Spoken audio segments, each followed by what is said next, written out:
Okay. Hi, everybody. Dan McGlon here. I am with Eclipse2024.org, and I am really thankful, grateful, pleased, excited. Today's Eclipse Day. After all the years of preparation, here we are finally ready for this wonderful event for the entire Western Hemisphere. Um, I'm just so excited. I can't believe it. So thank you for joining. And I want to make sure now that I set the table properly for you so that you know what's going to be going on, what things we have to show you, and what we're going to be bringing to you over the next 5.5 hours. You don't have to be with us for 5.5 hours. Don't worry. It'll be pretty much the same animations, graphics, charts, tables. We'll have some interviews from people in the field. We'll have some live streams we'll pull in. But I want to give you a little bit of a taste of it. Just right now so that you can say, hey, this is kind of a cool thing. You can invite your friends. And whether you're, maybe you're clouded out, maybe it looks like Minnesota's not doing real well weather-wise, you might want to, ask me in the chat room for, an animation of what the eclipse looks like from Minneapolis. I have them for everywhere. I can play. I'm going to show you. I can bring in an animation and I can pull it up for any area. And this is thanks to a lot of the graphics and the charts and everything that we have on eclipse2024.org. And you will see in real time as the eclipse progresses from whatever area I choose to show it to you. And you can use this as a live stream yourself. You can put it on a big screen for the audience that's gathered for your party or your event. All the information is going to be there, and it's going to be in real time. This is a simulation, but once I play this in real time, we'll have it. We're going to have a feature where we show the shadow. Like right now, here is where the shadow of the moon is. It's out in space. It's moving toward the Earth from west to east. And eventually that shadow is going to touch the Earth. And when it does, a partial eclipse will start. When the green part, the main part of the shadow here, when it touches the Earth, then we'll have totality. And I'll just show you kind of what that looks like. We're going to be able to see where the partial eclipse is. We're going to be able to see, oh, there's the total eclipse that's just started. And we'll be able to see this race across the ocean, race across the Mexico, the United States, and Canada in real time as we zoom in and show you wall-to-wall, sunrise to sunset eclipse coverage. So let me zoom out of that. We're going to have a moving map that's going to show you, here's the path of totality, if I zoom in or zoom out, and once the shadow gets to the point where it makes sense to talk about, where we've got land, we will see the shadow, and this is an animation, a simulation, remember, but we're going to see it moving in real time, covering all these wonderful towns, and we'll be able to show animations from every one of them. We'll be able to show what it looks like for people that are there. So if you're not there and you wish you were, you can experience the eclipse along with them through the animations. If you are there and you have maybe spotty weather, you can use this to supplement what you're seeing, in the real sky. And, if you're like me and you're sitting somewhere in the path and your whole family's outside celebrating and here you are on the computer, well, we can watch it live. Now, I'm not going to do that. When the eclipse comes to me, I'm going to put this on pause and I'm going to show you, I'm going to leave you with the shadow map, but I'm going to go outside and experience totality. Just a few simple things about me. I went to Purdue University, so boiler up, especially tonight. Can you imagine an eclipse and then a national championship? I'm sorry, UConn fans, but I'm sorry. I went to Purdue, got a math degree, and I do all my own calculations from scratch, every bit of them, Besselian elements, everything. I do all my calculations, and that's what powers my site.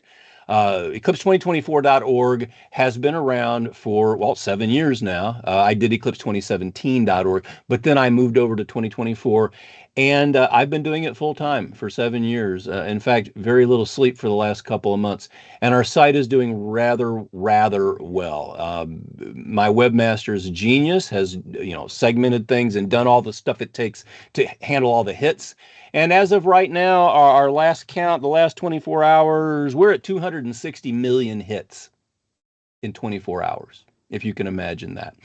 So over the last 30 days, yeah, we're going to hit a billion hits in a month. I don't know how you feel about that, but I am so proud, so happy. We've been able to bring so much eclipse information to everybody, and we're going to bring it to you today. Now, this shadow map isn't doing much now because there's no shadow, because the shadow of the moon has not yet hit the Earth. It's still out there in space coming towards us, and eventually it will scrape across the Earth and it will create totality. Now, you saw that path of totality, and we're looking at weather very, very carefully because, everybody leading up to this eclipse was like, well, the weather in Texas is going to be perfect. And, oh, you're in Indiana. I'm in Indiana. You're in Indiana. You're not going to do very well. Well, it's looking pretty good for Indiana right now. It's looking good for Illinois. It's looking good for southeastern Missouri. We hope everything holds off in Arkansas. Texas, it's going to be a challenge. People will have to find holes in the clouds. If you happen to be in Texas, I was just at the Texas Star Party speaking over the weekend. I brought home my great Texas Star Party hat, so thank you very much to the folks there.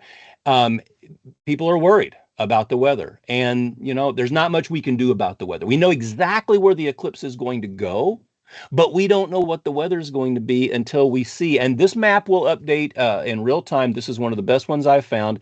I'll be able to zoom in and show very, very good pictures. This is a live view, and we can show animations to kind of see. Look at Texas. It's got a couple of layers that are going all at the same time in different directions. So hopefully we'll be able to use that to help you. We will have a chat room. Wow, look at all these chats that are already come through. I hope you'll encourage your friends to join. We're going to have video, we're going to have interviews, we're going to have animations, we're going to have wall-to-wall sunrise to sunset eclipse coverage here on Eclipse Day 2024. I am so excited. I can't wait. So, by the way, I have seen 15 total eclipses in my life all over the world. I do all my own calculations, but normally you have to travel to see one. Well, I was in Texas for the Texas Star Party. I traveled all the way to Indiana back to my home, which is where I'm sitting right now. A big party going on in the front yard, and I plan to watch it from my house because total eclipses are so special. They are a lifetime event. They are something you remember forever. I hope if you've got kids with you, you'll educate them and show them and let them remember this wonderful day, because they're going to grow up and have kids, and in 2045 they'll be able to take those kids to Totality comes to Orlando. Let me just let you use your imagination as to where you might be able to see Totality in Orlando. Well, that's on August 12th, 2045. That's a couple of days from now. So we're not going to worry about that one yet, but it is coming up. And then, of course, 2099, big eclipse. 2079, big eclipse. 2153. Your kids' grandkids will grow up and have another eclipse in Indiana in 2153. I hope. I probably won't be around to see it, but it will happen. And how do we know it will happen? Math. A whole bunch of math. And I will show you all kinds of stuff as far as the animations go. We will be able to see all kind of eclipse events. I'll be able to have multiple of these up at one time, so I can show you the difference between what's happening in New Orleans or Salt Lake City or Cleveland or Rochester. I'm going to explain what all these little, light beads are, the red, the beautiful corona. I'll be able to explain all that to you. We'll have plenty of time to talk, and I'm going to try to monitor the chat and see what kind of questions that we have. There's a question: how long will it stay dark? Well, it depends on where you are. Because remember that path, we could just go ahead and start, and I've got somebody waiting to come and talk, but let's look at that path real quick. If you are in this path called the path of totality, you are going to see a total eclipse today. Now, I hope you see it with no obscuring, I hate to use the word clouds, but that's what they are. We don't want that. But if you are in this path, you're going to see totality. If you are near the blue line, the center line, you're going to have the most totality possible in your area. If you are on the edges of the path, you will have less and less and less totality as you get closer. But when you get right to the edge, it falls off. And so you have no totality Um, no totality outside of the path. So, let's see. If you are close to the middle of the path, you're going to be fine. So let's say that right here, maybe there's 4 minutes and 20 seconds. That's the longest, pretty much. In Indiana, it's 4 minutes and 2 seconds. In Mexico, it's 4 minutes and 30 seconds. So it'll be 4 minutes and something. But if you go out here, you're going to be about 3 minutes. Get to here, you're about 2 minutes, and it falls off rapidly once you get to the edge, but it doesn't fall off as fast as you might think. So if you are close, anywhere close to the center line, and you've got good weather, you are in good shape. So that kind of answers the question of how long it's going to be dark. I'm in Dallas. I can't read these unless they scroll. Matt, the tip jar is kind of in the way of some of them, and there's also a box that's popped up that's in the way. Matt is my wonderful producer. You will hear me talking to him all the time today because this has never been done, right? Nobody has ever done what we are doing today. Live stream an entire eclipse, start to finish, wall to wall, sunrise to sunset, not been done. So all of this is, it's kind of beta. But we're going to have a good time anyway because it's just like the weather. It's just like travel. It's just like eclipses. You get what you get, and we're going to make the most of it, and we're going to have a good time. So let me see if I can run through some of the, we need to probably block Capybara Official. Unfortunately, they're clogging up the chat room. So that's unfortunate. But, people are going to do what they're going to do. I'm in Dallas, but it is cloudy. Well, there's still a couple of hours for it to clear up. Let's be hopeful. And you know what? I'll tell a story. We'll talk about weather here in just a second. We'll tell a story eventually, and we will talk about that weather. I'm getting notes to myself. I want to show you something on the shadow map. Now look at this. Here's the moon's shadow out here in space. Again, it is racing toward the Earth. If I turn off the real time and I go to where I can control it, that shadow is going to move toward the Earth, and when it hits, bam, right there, we're going to have totality. And that little dark green oval is where totality is going to be. And then it's going to race across, and it's going to eventually, hit us in the man. But there's going to be a lot of ocean in between. But right there is where the total eclipse starts on Earth. Remember I said sunrise to sunset? Well, here is the sunrise point, and it's going to hit right at that sunrise point way out in the Pacific Ocean. But before that happens, partial eclipses, well, here, let me show you this. This is what's called the penumbra, the larger shadow where if you're inside that, you're going to see a partial eclipse. And let me go to real time. Well, look at that. It's touched the Earth. That penumbra has already touched the Earth. So the eclipse of 2024, April 8th, 2024, has begun. Right here in the middle of the ocean, there is a partial eclipse that is now happening. And I wonder if I could show that. It's going to be difficult for me to find it. You would think that I would have figured that out in advance, right? Well, I couldn't do everything, but I can say that here's an animation from out in the ocean, and what we're going to look at is there's the sun that's going to rise, and then the partial eclipse is going to happen. And I've got animations like this. I can generate them from anywhere. So stay tuned. If you've got a special one you want to see, if you've got a town you want to see it from, let me know, because this is the kind of graphics, the kind of information that we're going to bring to you basically until my voice runs out, which in my experience takes a while. You probably figured that out already. Look at that. Look how cool that is. They're not going to get a total eclipse in the place that I clicked on, but they are going to get it. So that's what's coming up. But I wanted to show you, this is what's happening right now. Now, do you see how that area has gotten bigger? That's because the shadow is moving toward the right. And as it does, more and more of this shadow is going to hit the Earth. and more places on Earth are going to have a partial eclipse. Now, nothing's happening here right now. So if you didn't know there was an eclipse today, and you went outside and you had, remember these eclipse glasses that everybody's been selling? I got an old pair that I use for demonstrations. You couldn't use these because your eclipse glasses have to be in perfect shape. They can't have creases and folds and bends and tears and all that stuff.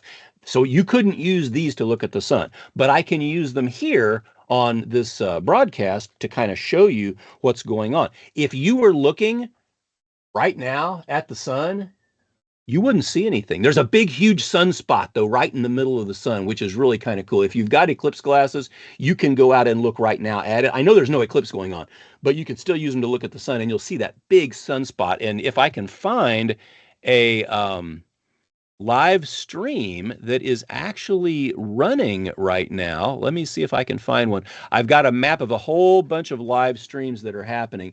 No, they're offline, but they'll eventually they'll show them. And these black things right here are sunspots. They're cool areas, relatively cool, on the surface of the sun that look black, and they're bigger than the Earth. I mean, they're huge.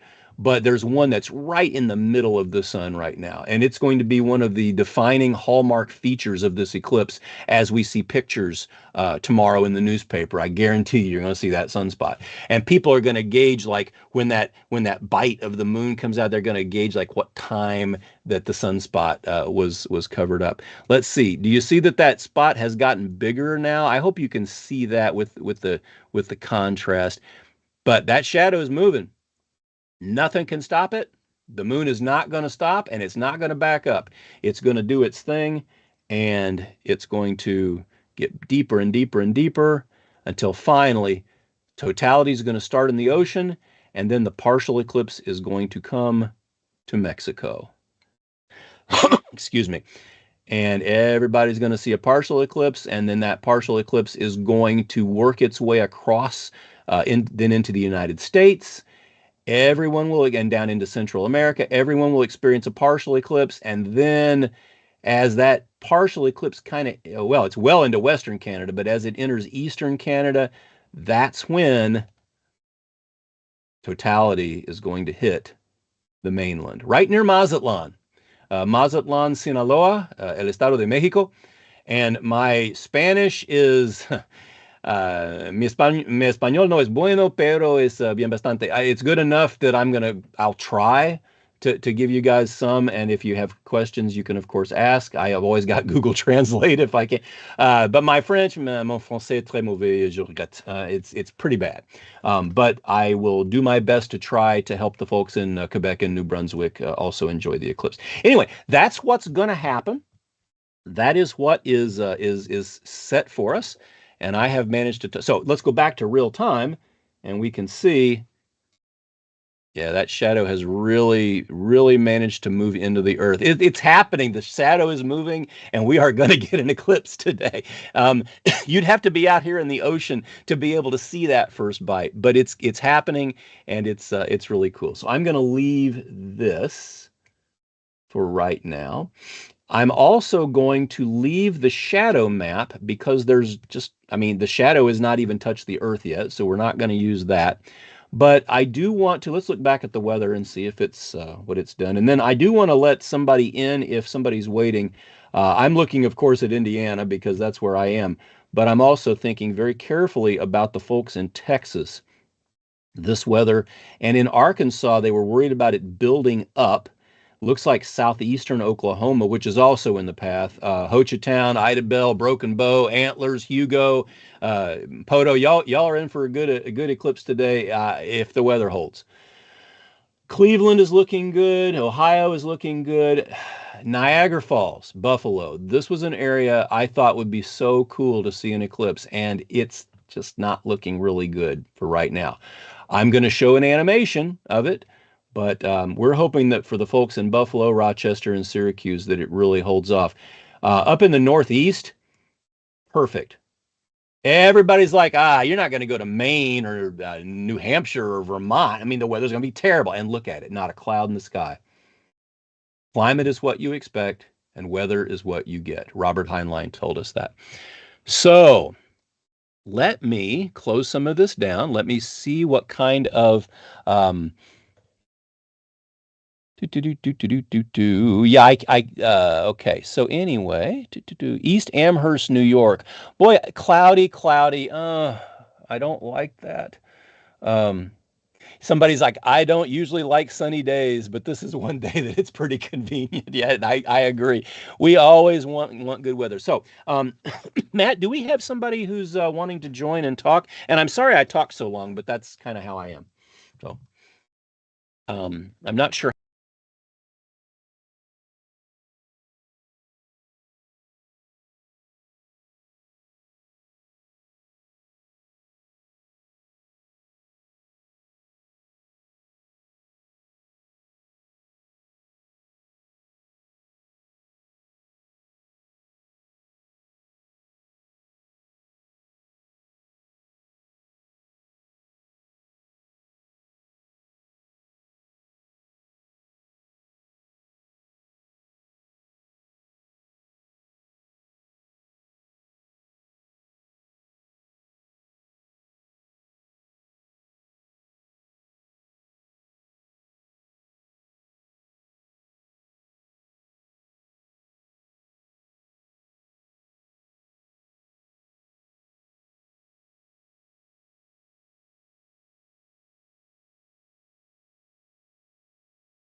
Okay, I will need to see.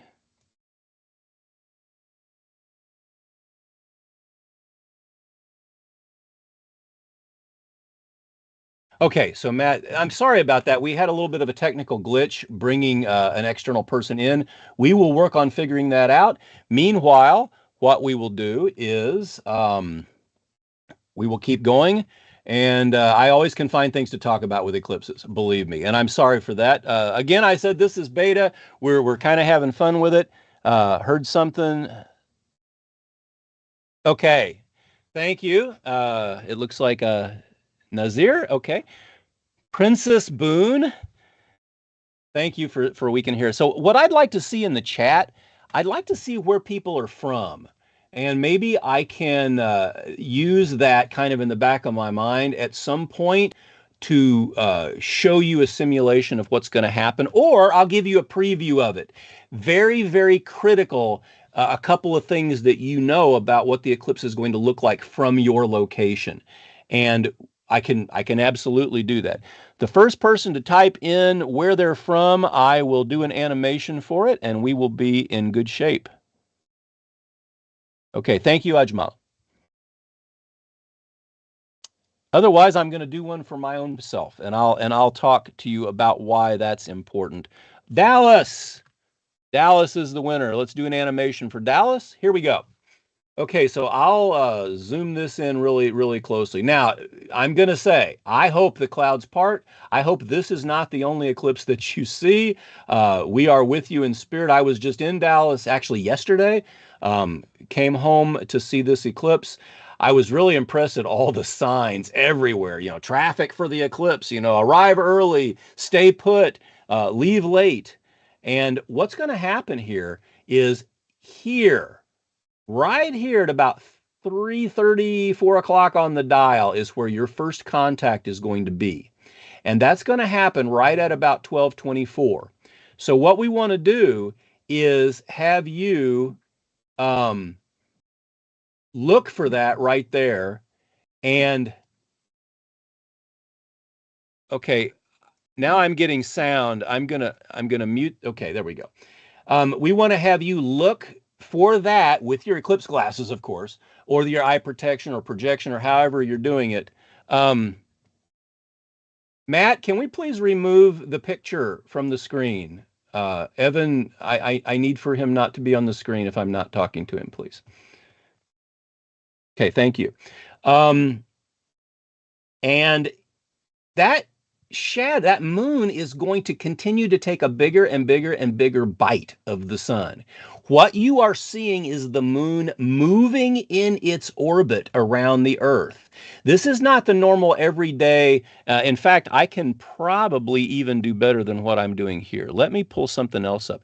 This is our eclipse simulator, and it's going to even allow me to see something much better than that. I'll close this down, and I hope everybody can see this. I have uh, well, shoot, this doesn't have a real a fake version of it. So I'm gonna leave this one for right now. I'm gonna go back to the animation. As we see the moon moving, it's going to be moving from right to left. And that's because that's the way the moon moves in its orbit. It moves from west to east because it goes around the Earth in that direction. Now, every day you see the sun and the moon moving this way from east to west, and that's because the Earth is rotating. But the moon is actually moving in its orbit, and that's why every 5 minutes or so you can look with your eclipse glasses and you can see more and more and more and more of the sun is being covered. And there's going to be weird effects that happen. The sky is going to darken. The temperature is going to drop. There's going to be some really weird electric feeling in the air. The shadows on the ground are going to be really, really distinct. Now, this is all, of course, provided that we can see the sun, but it's going to get darker. It's going to get cooler, regardless of what the weather is. And then, so remember that first contact was at 12:24. Okay, so just mark that down. That's an important time for you. That time is different for everyone. If you're in Fort Worth, it'll be slightly different. If you're in Waxahachie, if you're in Irving, well, Irving will be pretty close. If you're Paris, if you're, there'll be slightly different times. So it's really important. And this is why on eclipse2024.org we have the times for 140,000 cities because they're all different. It will progress, progress, progress, and then at the very end, it's going to get really, really dark.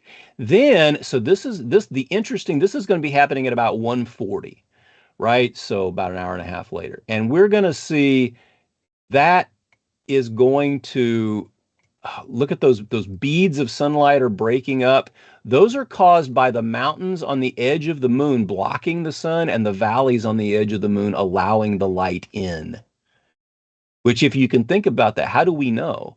Because we know where all the mountains and valleys on the moon are, because the Lunar Reconnaissance Orbiter has been circling for 15 years and gathering all this data. And we know where you are. We know how to, draw vectors to the moon. We know where the limb is. We know where the mountains are. We can project all that. It's just like drawing the terrain profile in a video game. Well, it's kind of not exactly like that, but it's got a lot of the math is a lot the same. And so there you go. And that's what it's going to look like. And so as as totality enters, you're going to have 3 areas, and they're all going to go away very quickly. This all happens really quick. In fact, if I play that in real time, you're going to see this is real time. So that sliver breaks up it, the mountains. Oh, look, those 3. Oh, they're gonna go. Oh my gosh, that is the coolest thing you ever. And then that diamond ring is gonna go, and you're gonna be looking at the beautiful, absolutely stunning corona. Now, when did that happen? I should have said what 140, right? 140. So all that happens really quickly, and then by 141, you're in totality. And it lasts as long as it lasts. You can see the moon moving there. The moon doesn't know there's an eclipse going on, right? It just keeps moving. And then you're going to have third contact, which is going to, I could run it backwards. I can't do that in real life. It's going to happen over here at about the same point, the 4 o'clock point on the dial. And then everything happens in reverse.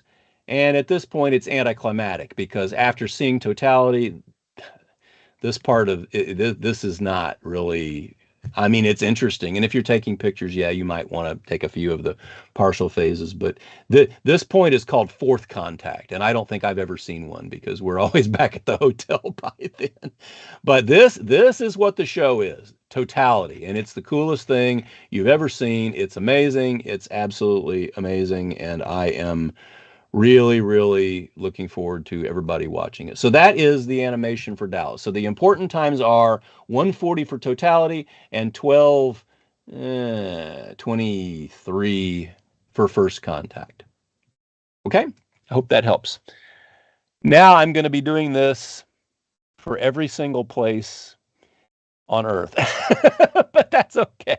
I don't know if I actually did one for Leander. I'm going to find out. I did not. So what I have to do for like Leander, Texas, is I have to find it. So because unfortunately my knowledge of geography is not as good, and it only has, yeah, we only have the ones that I did. So what I'm going to do for Leander is I'm going to stop talking for just a second. I'm going to go to a map. I'm going to find it, and I am going to show it to you. Leander, Texas. Leander is a city in Williamson and Travis County. So it is north of Austin, Round Rock, Georgetown, all these great places. And that's a really important place. I'm kind of glad you brought that up because Austin is right on the edge of the path. So people who are, let me blow this up a little bit. People who are on the southeast part of the city are technically not in the path. So now, by the time you get to Leander, you're pretty well in the path. So let's take a look at it and see. Well, here's all the circumstances. So you're going to have first contact in 1 hour and 14 minutes from right now. You're going to have first contact. And totality for you, totality for you is going to start at 1:35. So those, but believe me, you're going to know because it's a big, huge. You're going to get 3 minutes and 34 seconds, and that is that's really amazing. Remind me to talk about magnitude. Let's look at the animation for that. So here's Leander, and we are going to. Okay, so once again, now do you see how your first contact is very similar to Dallas, but I can guarantee you it's in a slightly different spot. And your beads are going to be pretty much similar, but they're a little farther down, right? Because you're in a different area of the path relative to the center line. And those beads that we saw, look how your beads are completely different. Dallas had those 3 beads, and you have different beads because there are different mountains and valleys on that edge of the moon from your perspective on Earth. And that's why it took a lot of math to do this. That's why it's in both the major astronomy magazines featured it, and it was on NASA's website as well. And it may be again. I don't know. I haven't checked, but it's one of the best and it's accurate if you compare it to the videos or to a couple of the other tools that are out there. It's and it has to be, right, because I mean we're all doing the same math, so so it has to be. But there you go. So your important part right there, where totality 135. And it'll be gorgeous. Everybody will go, oh my gosh, that's beautiful. And then it'll do its thing for 3 minutes and 34 seconds. And your Your third contact will be down here. You have that one really bright bead that's going to just pop out right there. And it's going to be beautiful. Totality is actually one of the most amazing things your eyes will ever see on Earth. And that's kind of why we get hooked on them.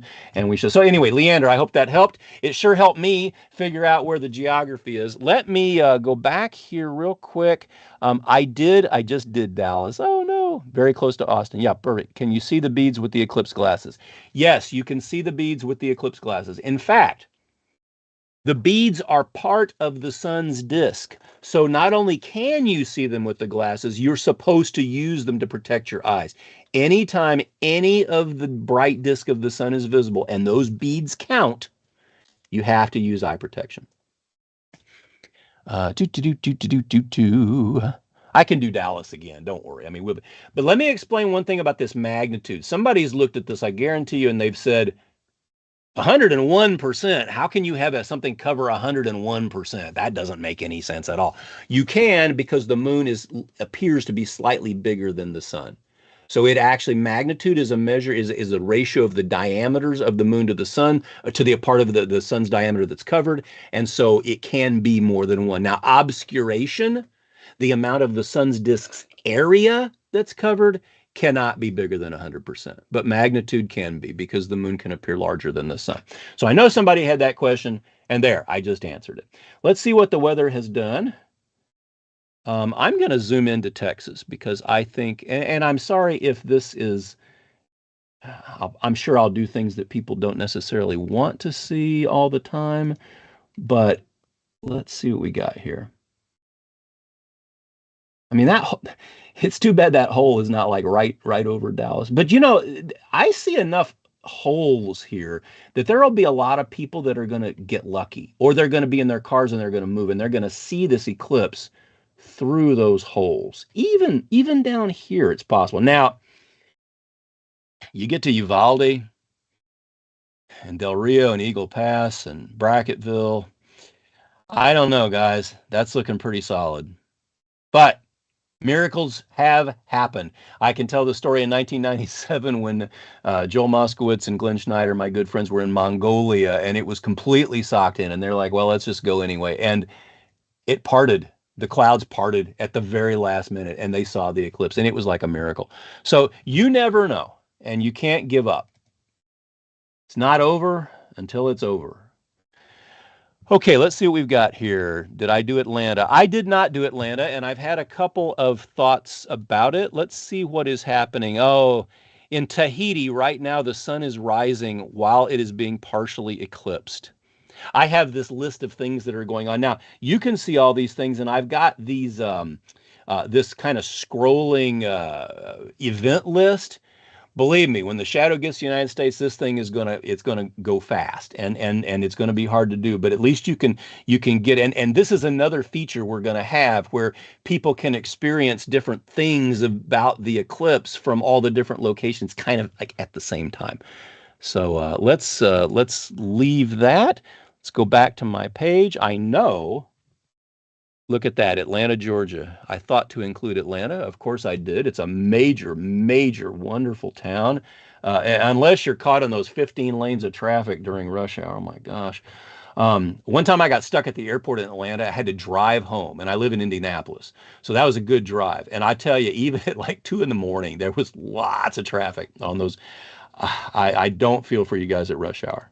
Um, Tell me in the comments if I'm wrong, because Houston, Seattle, Atlanta, New York, of course, everybody knows about it. So anyway, your first contact is going to be at 146, and it's going to be down here at about 4 o'clock on the dial. You notice it's a little farther down than it was in Dallas. They're all going to be similar, but they won't be exactly the same. We can calculate that to the fraction of a degree, and that's where it's going to be. But there's always somebody who's going to want to say, first contact, I saw first, we're going to have an eclipse today. The astronomers were right. And they're going to say that, and that's what it's going to be.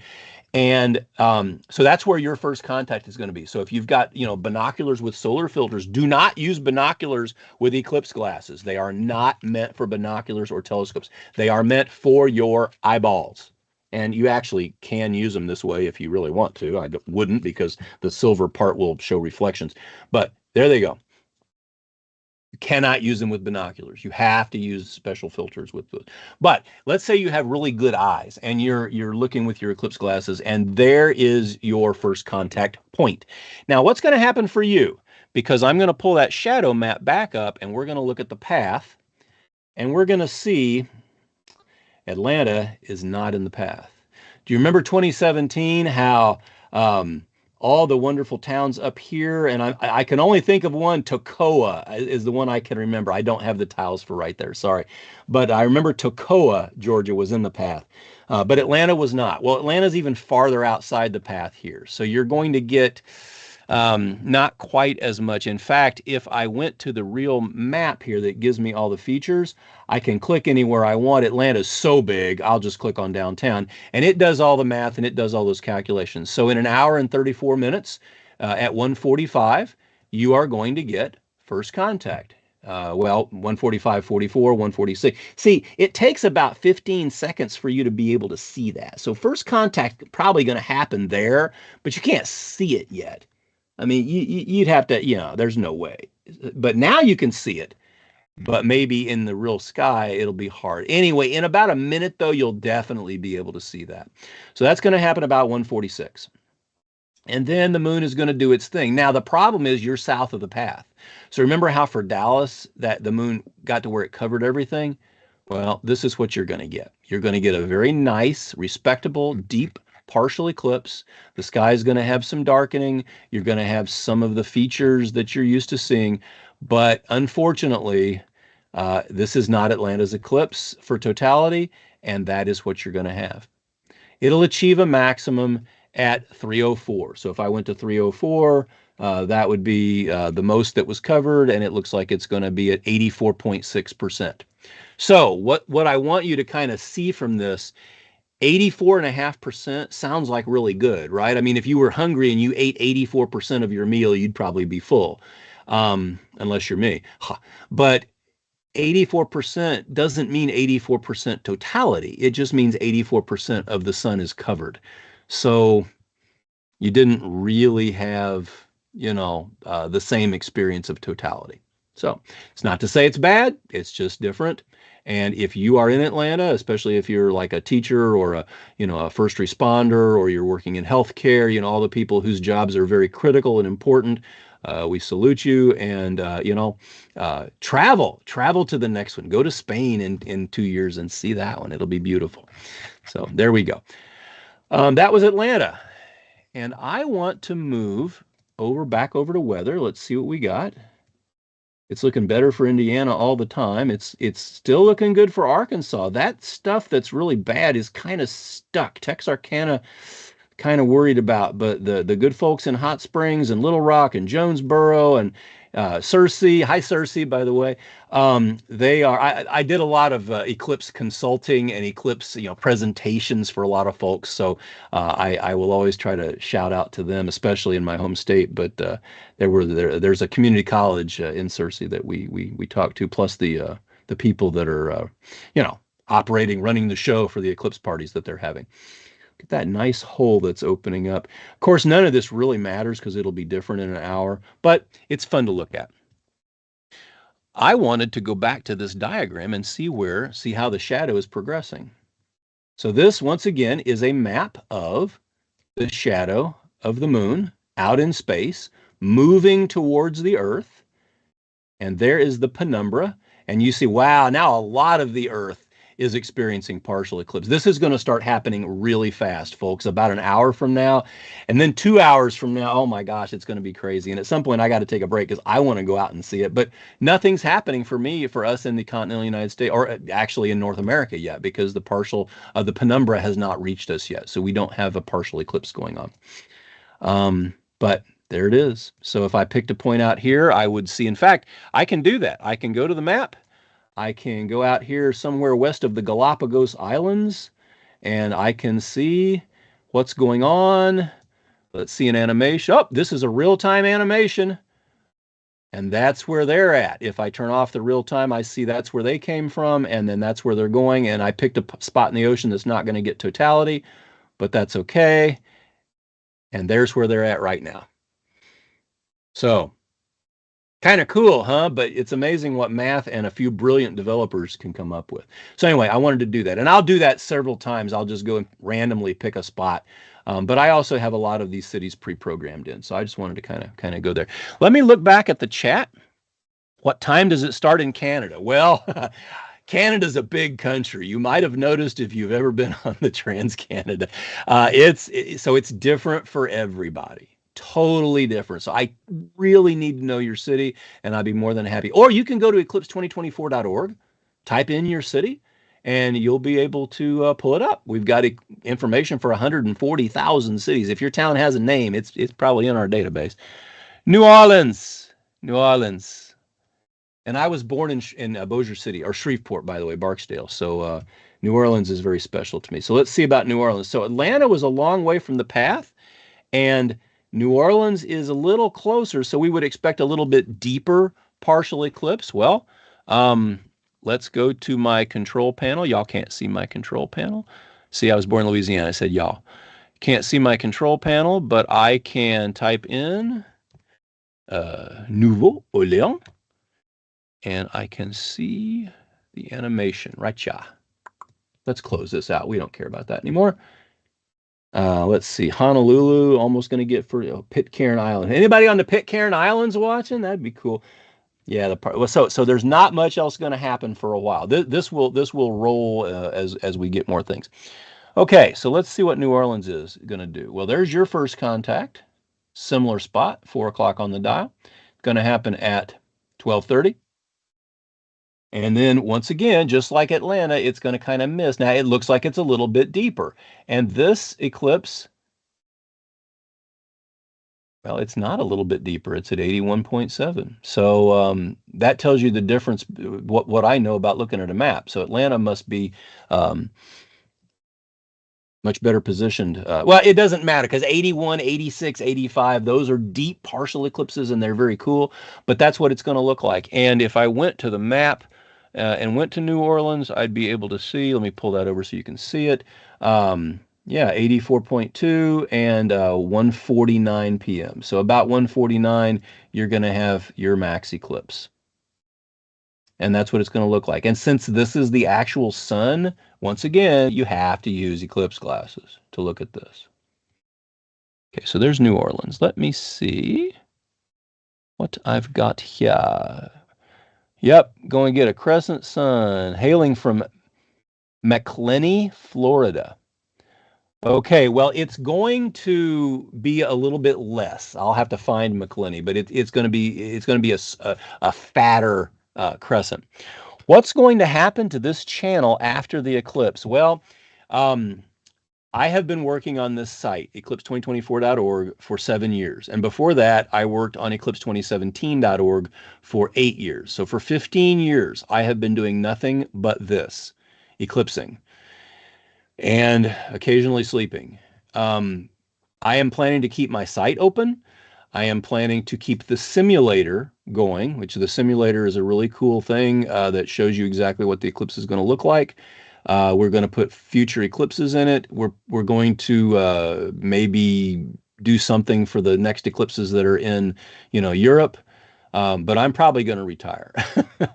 I might just open source the whole thing and leave it for smarter people than me to take and do. I've put my 15 years in, and I'm kind of tired.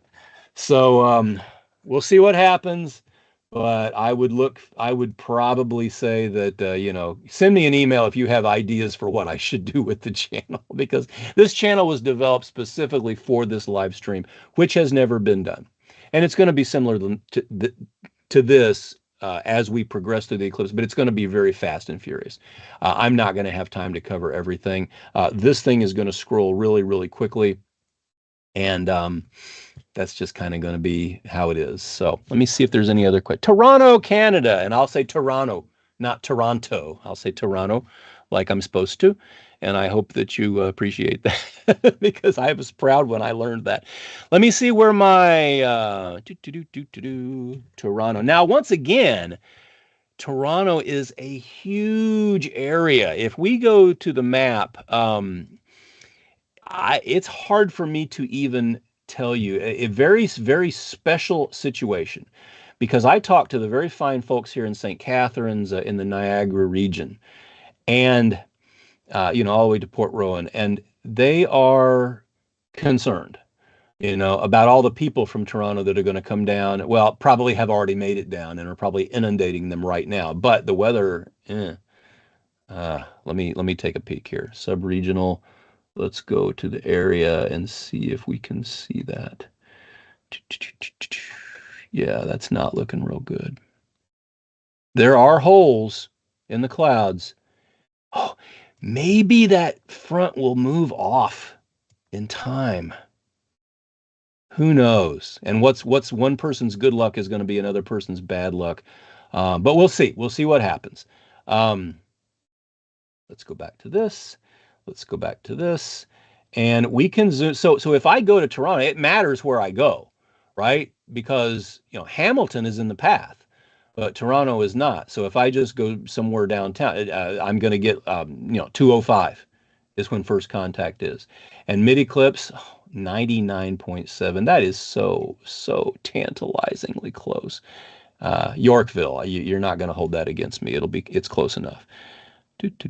Let's see what happens now. So your first contact's down there about 5 o'clock on the dial, and it looks like it's a dead ringer for dead center. And it's just barely going to miss. Oh, if you were down on a boat in the lake, you're just a little bit off, and it's easy to explain why that is, right? If here's the moon and the sun is way over there, if you hold your finger against something and then you kind of move your head over here, your finger looks like it moves over there and it doesn't block the thing anymore. And that's the same thing that the moon does. The moon is hanging out there in space. Well, it's moving through space, but it's right out there. And if you're slightly offset, then that sun that's way out there can just kind of peek around the edge of the moon at you, and that's exactly what you're seeing happening there. So. And we can't control where it goes. I mean, the moon's going to go where it's going to go. We can predict it. We can do all the math. We know exactly what it's going to be like. It's going to be very, very, very. So what's going to happen? Let's say that the clouds, are there and they're still there and they're not going anywhere. It's going to get dark, like really, really dark. Dark enough that you may not be able to see anything. And so you got to be really careful when that happens, that you're not driving or you're not, walking around and doing things. Just be really, really careful. Okay. So that was Toronto. Let me see who else has entered the chat. Yeah, New Orleans. You're welcome. You're welcome. I'll see you at Mulots. I'm sorry. Oh my gosh, I can't promote a certain place. Yeah, well, I just did because it's so good. Anybody that's never been, go to Lafayette or New Orleans or Baton Rouge and enjoy some alligator. It is so good. La musique authentique de Cajun, laisser les bon temps rouler. We got to do that, and that's what Southern Louisiana is all about. It's absolutely wonderful. I mean, except for the middle of August when it gets really hot. But yeah, even then, get out on a boat, catch you some crawfish, and have cook them up, fry them up, suck the heads. All right, I'm gonna close this down. See if we got Nacogdoches, Texas. Don't forget the G. Absolute. I have never when I was a kid and I first saw that, I'm like, why do they put a G in there? And there's got to be an etymological reason, but I don't know what it is. Somebody probably going to answer me in the chat, like, what are you, stupid? Yeah, I probably am. Okay, so in Texas, in Nacogdoches here, and what's also funny is there's a city that has the same almost kind of pronunciation spelling in Louisiana, and it looks like Nacogdoches, but it's pronounced Natchitoches because it's more the French pronunciation. And so, figure that out. Natchitoches, Louisiana, Nacogdoches, Texas. All right, so your first contact is going to be, again, right there. And now you guys are going to, again, barely miss because you are east of the path. If I go to the map and congratulate me if I can find it without looking it up, I think that I can. There it is right there. See, you're east of the path, kind of the same way that Atlanta and New Orleans were, but not nearly as far. So you're going to get a much deeper partial eclipse because you're closer to that path, but you're not quite in it. So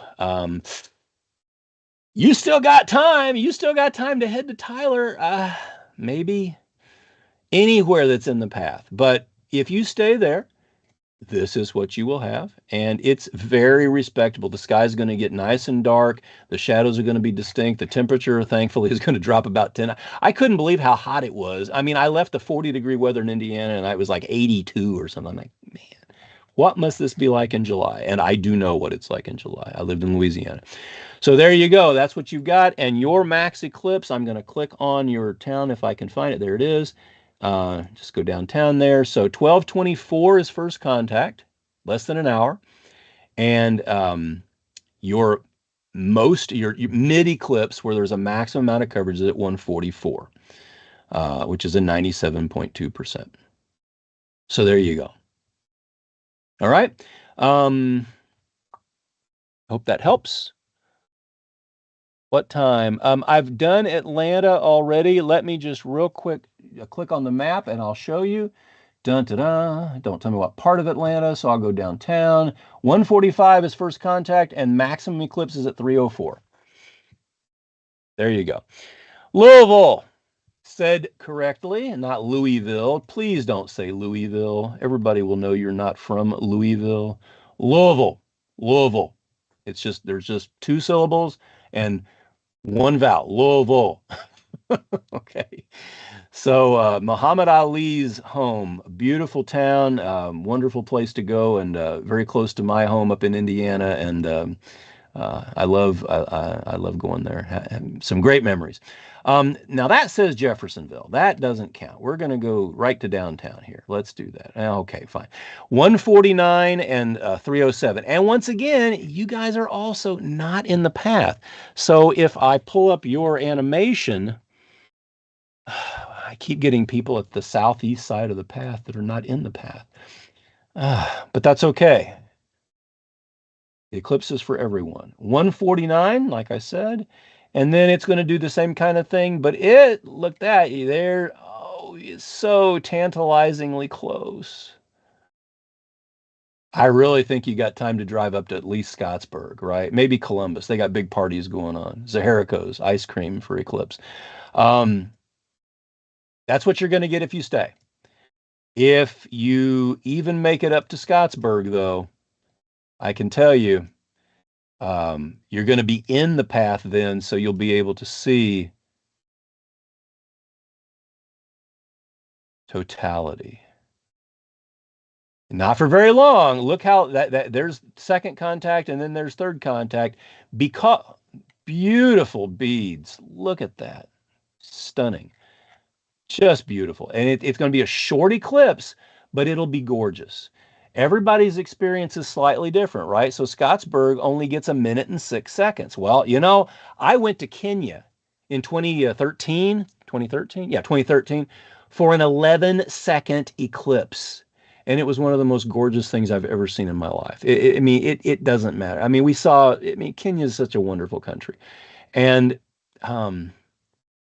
I would just say anybody that loves to travel and gets hooked on eclipses, I mean, the eclipse chasing is for you. Now, you know, they've priced it out of the market a lot of times, but you can always get a plane ticket, rent a car or a driver and have at. So there you go. You drive up to Scottsburg, you're going to get the difference between night and day. Well, this is a deep, dark day, but it is, unfortunately, I'm sorry, Louisville, it's not totality. But that's what it is, and I'm not going to say it's bad or good. I'm going to give you the option. I'm going to show you what they both look like. You've got time. Get on up 65 and see what you can do. Oh, Fort Smith is even better. Oh, MJoy, where are you at? You're seeing blue skies and sun. I don't know where you're at though. Please in the chat always tell me where you're at so I know. But if you see blue skies, it doesn't matter where you're at. You're going to have a good experience. Let's go to Fort Smith. Fort Smith is right on the edge of the path. Okay.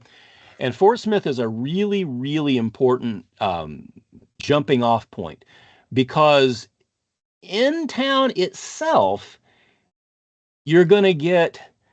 Let me kind of show you this because it's a really short eclipse. I mean, it's not even. Oh no, I just shut everything. I hate that. Can somebody call Microsoft and tell them not to do that? Not to shut all my windows down just because something touched. Ah, goodness. That's distressing. We're going to show Fort Smith in a second as soon as I get my windows back. Doo-doo. Oh, that's Nacogdoches. And then there's Fort Smith. Okay, so back up here. Let me put the yeah. I'm going to try not to do that again, but that's just really bad. Let's see what's happening. 1 minute. Oh, so Hilo is getting first contact. Well, that's so we got American soil that's having first contact, and also in San Luis Potosí and Obregón in Sonora, they are seeing it. So Mexico is getting, well, of course it is because, math. All right, so Fort Smith, let's see what happens here. We're not going to get totality, but look how close it is. I mean, it is like 99.9%. You might see a little corona. Yeah, I don't think you will. I don't think you will. We've done a lot of studies from the edge and everything, and I just don't think you will. But if you go back to the map, and I bet I closed the map down here. There's the map. If I go just a little bit farther, oh, there's the Walmart. Let's go to the edge on 71, and let's see what that looks like. And I bet you it's going to be a deeper eclipse because I went closer to the path. Now look what's going to happen. I'm going to see some corona. I'm going to see beads. Look at that. The beads kind of moved along the edge because it's just at the point where the edge of the moon is scraping across the edge of the sun. Isn't that a cool effect that you guys will only see on the edge of the path? So a lot of eclipse chasers go to the center line because they want all the totality they can get. They want every second of totality they can possibly get. But, the edge is a cool place to see from too, because you get these bead effects that are going to last. You don't get totality as long, but you get these, and look how long they're hanging on. They're so slow, and they grow and they shrink and they merge very slowly because that moon is still moving the same speed, but it's scraping, grazing against the edge of the sun. So in just a second, look, there's more. There's still that's really cool. I think that'd be gorgeous. I've never seen an eclipse from the edge, and I'm seeing one from my house now, so maybe soon I'll get to see one from the edge. And I do have to say that first contact at my house is in about 18 minutes, and I'm going to plan to be there. This stuff is going to start happening kind of a lot faster as we go, but we're going to see what happens with that. Okay, so that was Fort Smith. Let me go back to my live stream, which shut down. There's the weather map. We want that up. And there I am. Okay, now I can read the chat. How about Montréal, dans le pays du Canada, and Denison, Texas? Okay, guys, I can't do Kenya. You were in Kenya. Yeah, it's gorgeous. I won't be able to do a lot more of these, but I will do them as long as I can. It turns out this is very popular for people to see the eclipse, what it's going to look like from their location, and I know that is. Now, Montreal, and excusez-moi, je parle seulement l'anglais, but I try, but French is so hard. It depends on where you're at because you see, Laval is not in the path, but the islands are in, most of it is in the path. The airport is in the path. The park is in the path. I think that I shouldn't say at the Olympic Stadium. I know that's a sore spot, but the Olympic Stadium is in the path. So I don't really know where to pick because, see, if I pick here, you got a 25-second eclipse. And if I pick down here, you've got almost 2 minutes. See the difference? So it depends on where you are. I would get in as much as I can if it's your first eclipse because you want to see a lot of totality. But if you're just in the middle, let's say you're at the park, you're going to get a minute and a half. That's a very, very respectable, very beautiful eclipse. You're going to see all the effects. It's going to be absolutely wonderful, and you will. And there we go, zonk and zonk. So yeah, I mean you're going to get a nice, beautiful eclipse. Also, I should mention the corona. We believe that's about what the corona is going to look like because there have been predictions from the scientists that do such a thing. In fact, Predictive Science Inc. is the name of their company, and they have published this. And I would encourage you to visit them. Predictive Science, they're number one on Google if you Google that, and their PSI. So their logo is a Greek letter psi, psi. PSI, and I think that's kind of cute. And so we included it, and we're definitely grateful to them for the work that they do in showing this and all the other great things that they do. So thank you to Predictive Science. And so we feel like that's about what it's now. We don't know about prominences. We don't know about sunspots. Now, I can tell you there's a big, huge sunspot right in the middle of the sun, right here. Now, we can't simulate that because we didn't know, a week ago what was going to look like. But when you see the pictures tomorrow, it's going to be this big sunspot right in the middle. And we will add that to the simulator, but unfortunately, we can't do it immediately. So we're going to just have to use our imaginations. Or we can use our eclipse glasses and we can see it with our own eyes. So there you go. Montreal, I would suggest for you, if you want an edge experience, get up here near the edge, and I'll zoom in and show you where that is. So the Costco is kind of on the edge. The IGA, Benipier Jasmin, that right on the edge. Now, this edge, there's been a news article that's come out that John Irwin did a lot of calculations, and he really does know what he's talking about. And he's kind of told us we should shift this edge in a little bit, and that's true because he's taking into account all those beads. They're called Bailey's beads, and that is actually correct. We should do that because the limb profile does contribute to whether you see totality or not. But the research is ongoing. The diameter of the moon has been nailed down. We know it. The mountains and valleys on the moon, we know that. The diameter of the sun is an ongoing open question. And I don't mean I mean within like 30 miles. We're trying to figure out exactly because if we make the sun a little bit bigger or smaller, this line moves, a few meters, maybe a dozen meters. I mean, it moves. And so that's what we're talking about. So do normal people really care? No, they don't. If you're on the edge, you're going to get an edge experience. It's going to be different no matter where you are. And in fact, I have an experiment running in Kokomo, Indiana. An astronomy professor, a friend of mine, is really doing a great job with setting it up and running it. And Patrick Modal, Dr. Patrick Modal, he is a professor of astronomy at IU, Indiana University at Kokomo. And he is running it while I sit here, nice talking to you guys on the TV. He's running it, and you can see why, because Kokomo, where he is like right on the edge of the path. He is like right here. So he is really close to that. And one of the things he's doing is gathering data so that we can see how far inside the real path were we. That lets us figure out where the real path is. That lets us back into what was the diameter of the sun that created that.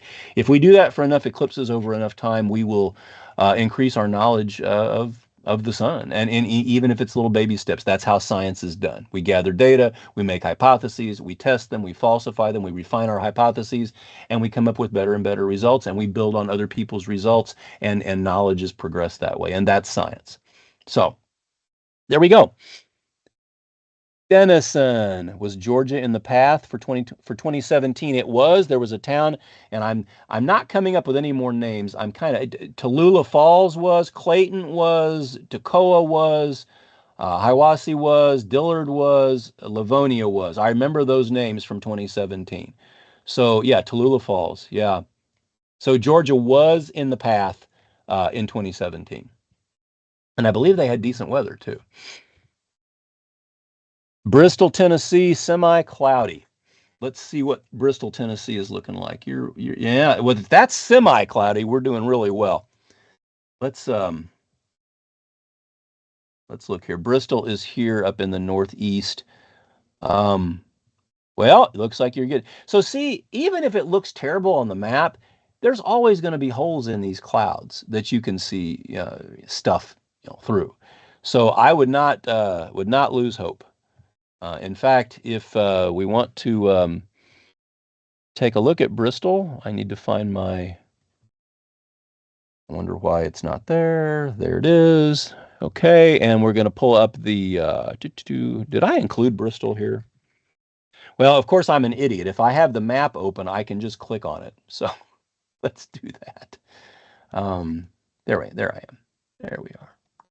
I don't know where the raceway is. Animation for Bristol. Let's open that up and see what we got.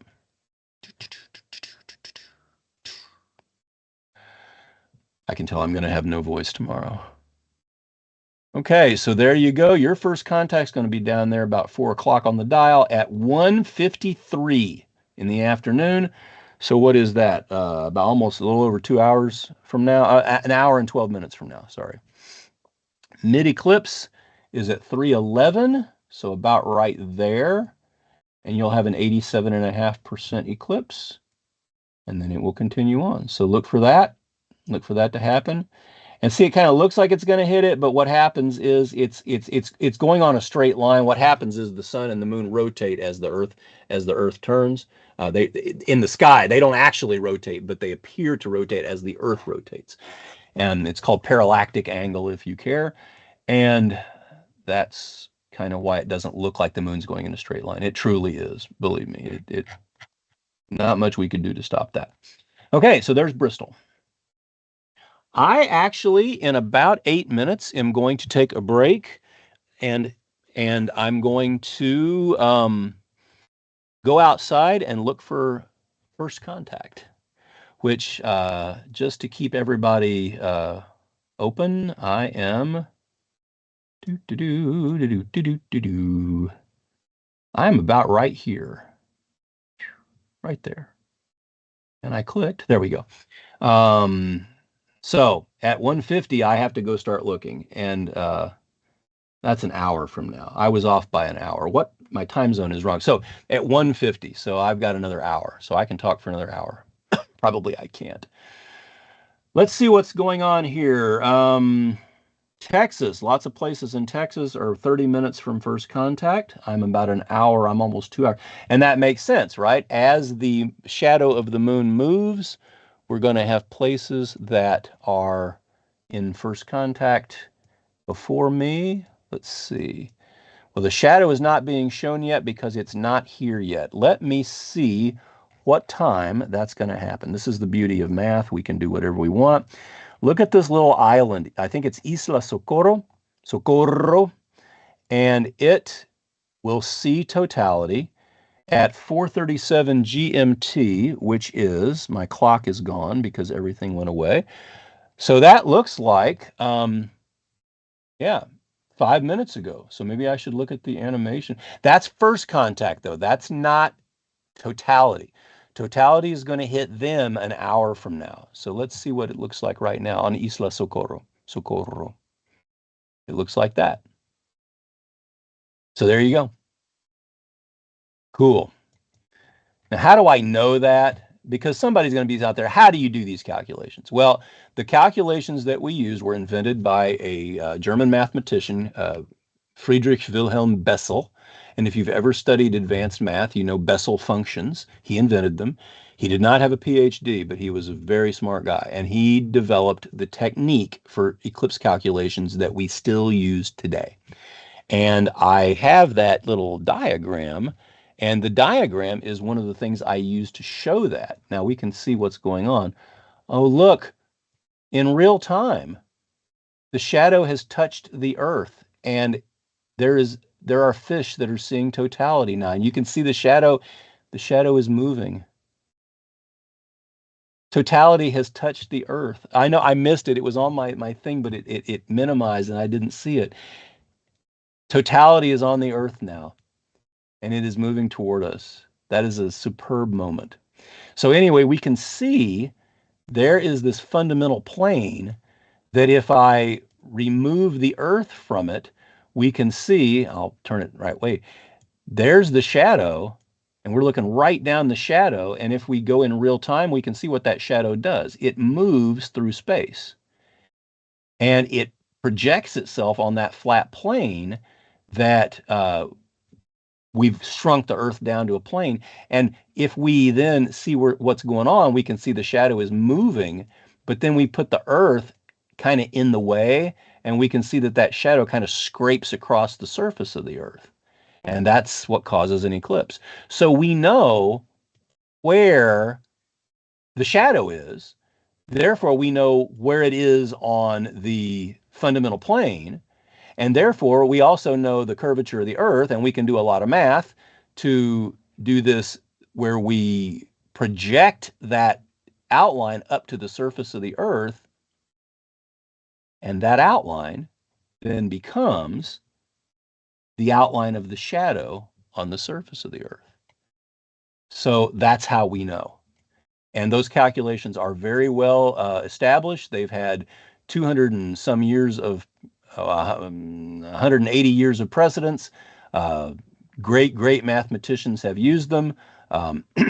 Many are using them today. Fred Espinac, Xavier Jubier, Jean Meus. Jean Meus is the gentleman who taught me how to do it, and I've been doing eclipse calculations for 20 years. And they always turn out to be right. Imagine that, because math. I'll go back to real time. So there's the shadow in real time, and we can see if we zoom in that it is moving, because the moon is moving in its orbit, dragging its shadow behind it, scraping across the earth. I'm sorry, but I just think that's really cool. And we can do things like we can tell how fast the shadow is moving, 5,000 miles an hour. Now, that's not through space. That's across the surface of the earth. So what will happen is, as that shadow kind of moves its way up here, the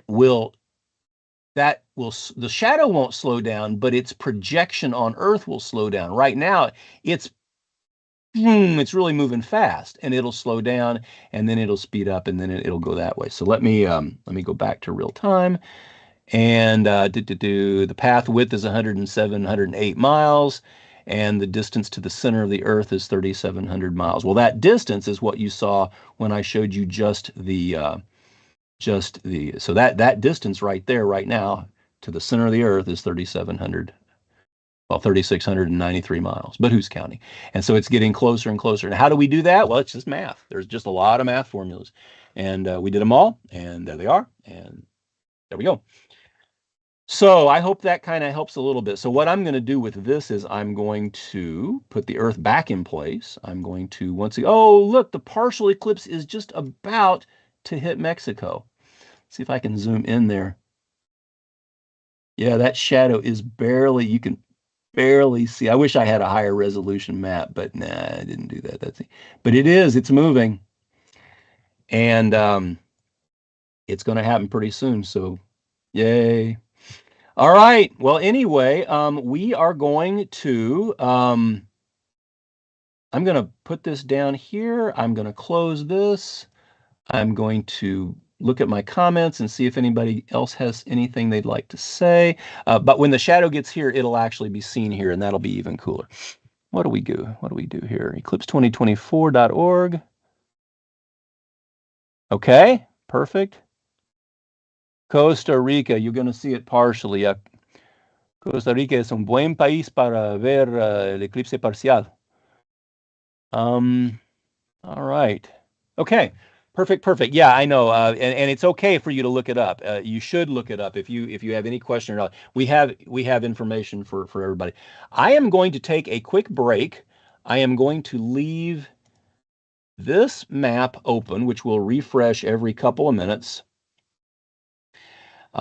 People, and I would zoom it in, but the problem is people in New York and people in Texas are both very interested in it, and I don't know that there's one area that's going to show all of that. In fact, I know there's not.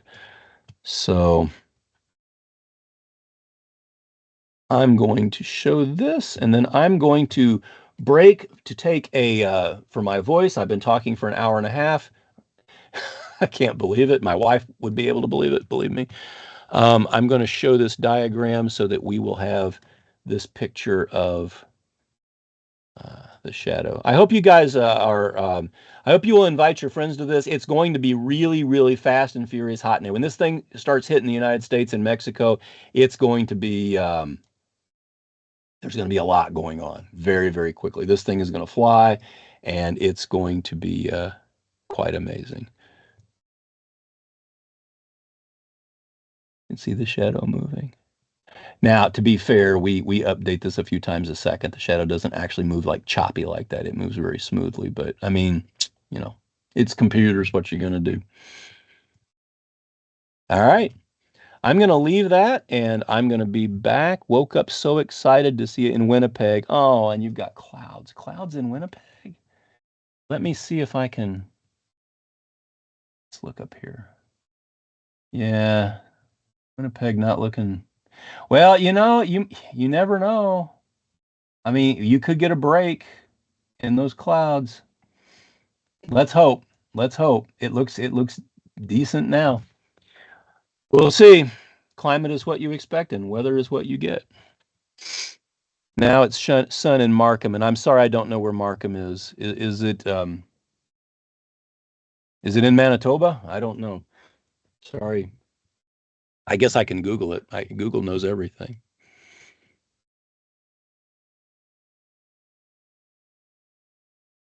Markham, Canada. Ontario. Okay, sorry. All right. Let me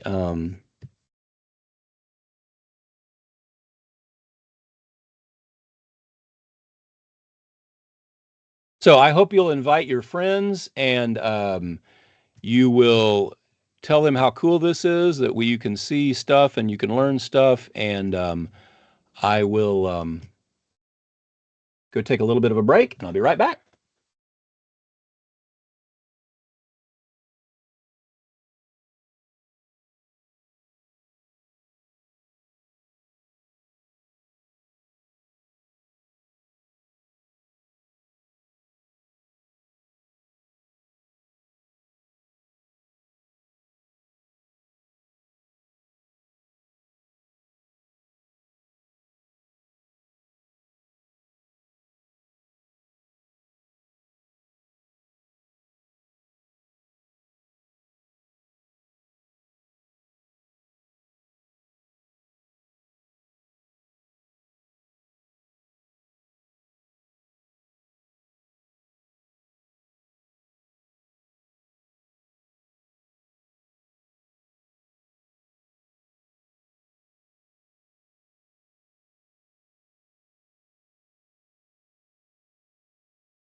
Back on.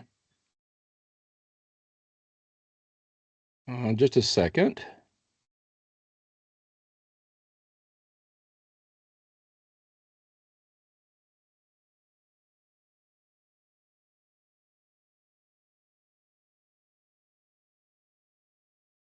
Okay. Just a message for my producer, Matt. Let's just see. Evan, if you are still with me on the live stream, Evan Zucker, I would love to talk to you. I'm sorry about the glitch a minute ago. It was my fault for kind of not understanding how things worked. But I'm going to remove. Oh, there he is. Are you back? Yeah, I'm here. I can talk to you briefly. Yeah, briefly, because you're busy with setup. Where are you located, Ascot sir? Corner, Quebec. It's outside Sherbrooke. All right. Okay. So what's the weather looking It's like for beautiful. you? Should I turn to the sky? Oh, I see it. I see a lot of blue. So our only concern Wow. is about clouds, which are slowly rising from the west. We knew they were forecast to be headed this way, but not until after the eclipse. But you never know. I can see them, and hopefully they won't get here. Well, I see a big line to your Yeah, southwest, I'm looking at it. but it doesn't look like it's going to It's just a make it. question of how fast it comes. But I can see it. If we just get through C3, I'll be happy. But that's Yeah. it's a ways So, 2.5 hours. from the perspective, from your perspective as a fellow eclipse chaser, you're from where? Correct. San Diego? What on earth possesses a person to drive from San Diego? I mean, to Sherbrooke. I mean, that's like the longest distance that when the Expos played that the baseball teams could fly. Why would you? Clear skies. That's it. As you know, we came through Indianapolis because we were rerouting from Texas. The main difference with us is we decided early. So many people were saying, "Oh, you got to wait, you got to wait," and I said, "No, don't have to wait." I was 8 days out. Sunday, a week ago Sunday, I decided, nope, Texas is out. Turn left, head north, and we kept going until we could get to a better forecast. First, I thought I'd be in Rochester. Then I thought I might be in Cornwall, Ontario, and I probably ought to be an hour or two northeast of here, but I finally had to call a stop to it.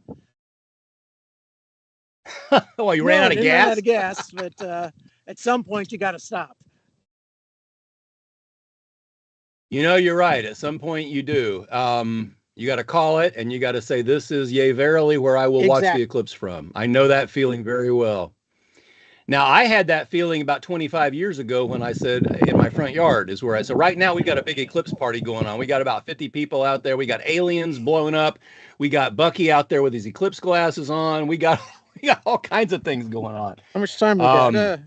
And that's being repeated over and over everywhere. I mean, this is an event. This is a major fun thing, you know. But for you, is it fun? Oh, it's fun, but obviously it's a nerve-wracking day, and especially when something goes wrong. I try to have redundancy. It's one reason I got so much equipment here. I'll give you a view of it.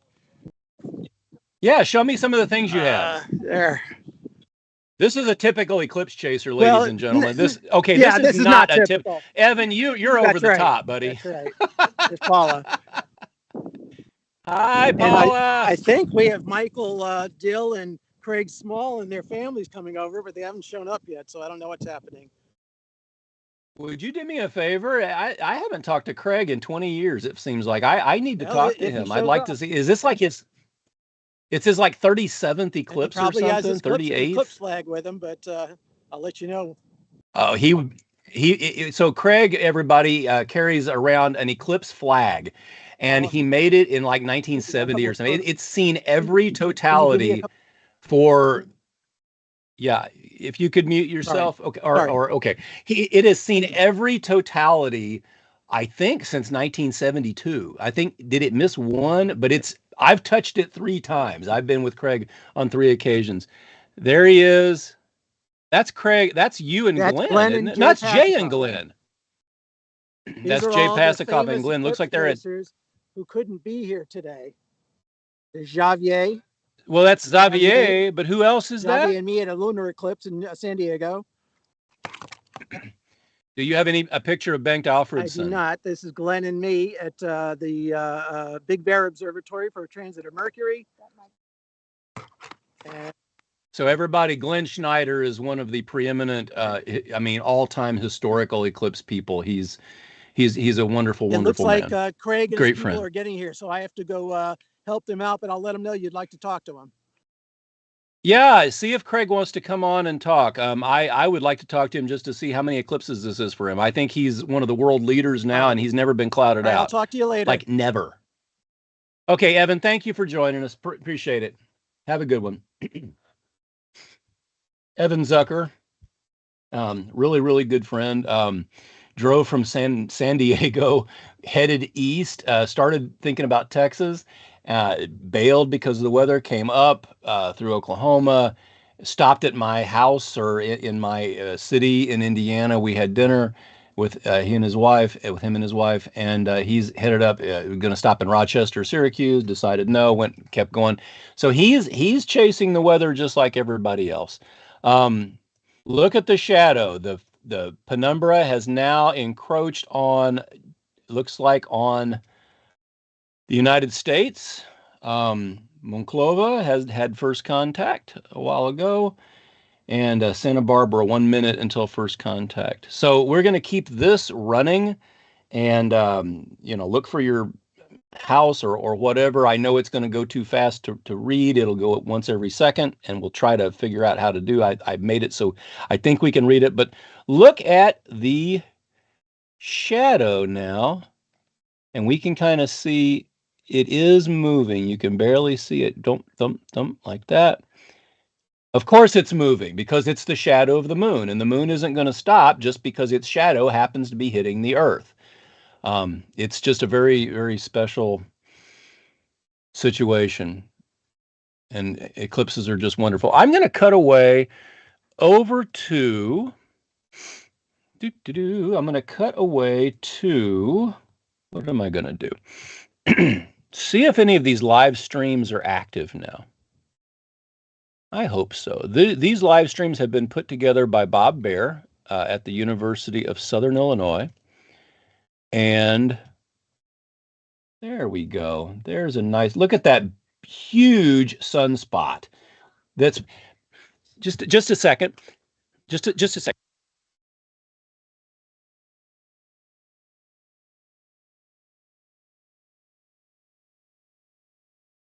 Look at that huge, huge sunspot. Let me see if I can coordinate this with something.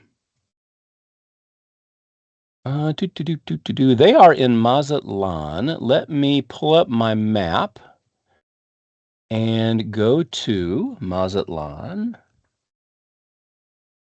and compare a live view. Well, now, okay, so my view is with up at the top, and their view is going to be however they've oriented their telescope. But that's the way life is. I'm not going to be able to control how they orient the telescope, and we have to pick one. So it tells you, yeah, we're seeing the same thing. Let's go to another one of these views, see if they're offline. Goodness. Well, maybe they're offline because they haven't had first contact yet. Okay, we're doing this in real time, so it is what it is.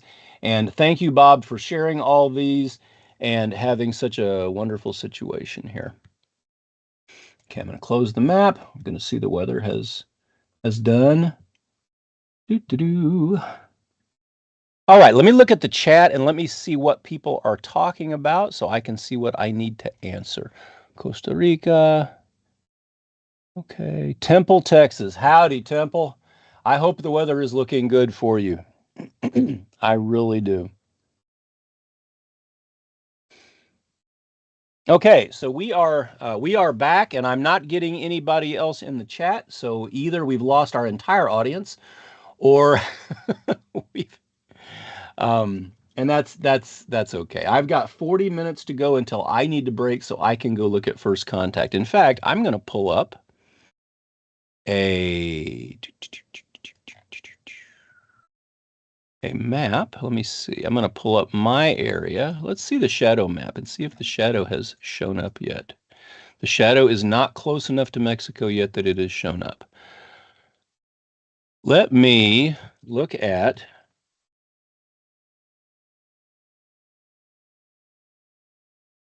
yes, so Clayton, of course, nothing is happening yet because we haven't had first contact. But this is what I'm going to experience from my house. So I want to leave this up in real time once we get to first contact, and I will leave that open when I break. But we've got quite a bit going on. When is it supposed to make first contact in San Antonio? Let us go to San Antonio, because San Antonio is, again, a very amazing situation. Let me show the map here. Do you see how the path completely splits San Antonio, not in two, because it doesn't go straight through downtown? For example, the Alamo is not in the path. The Whitty Museum, my favorite place, is not in the path. However, the northwestern suburb, you get to Bernie, of course, Kerrville's on the center line. But all these towns here have had all this excitement build up because they are. So it depends when you want to say first contact on where you are located. So what I'm going to do is pull up the map, and let's close that one. Let's open this one, and let's look at a couple of different ones and kind of see. First contact is going to be not too much different from one place to another. If I go straight downtown, 12:14.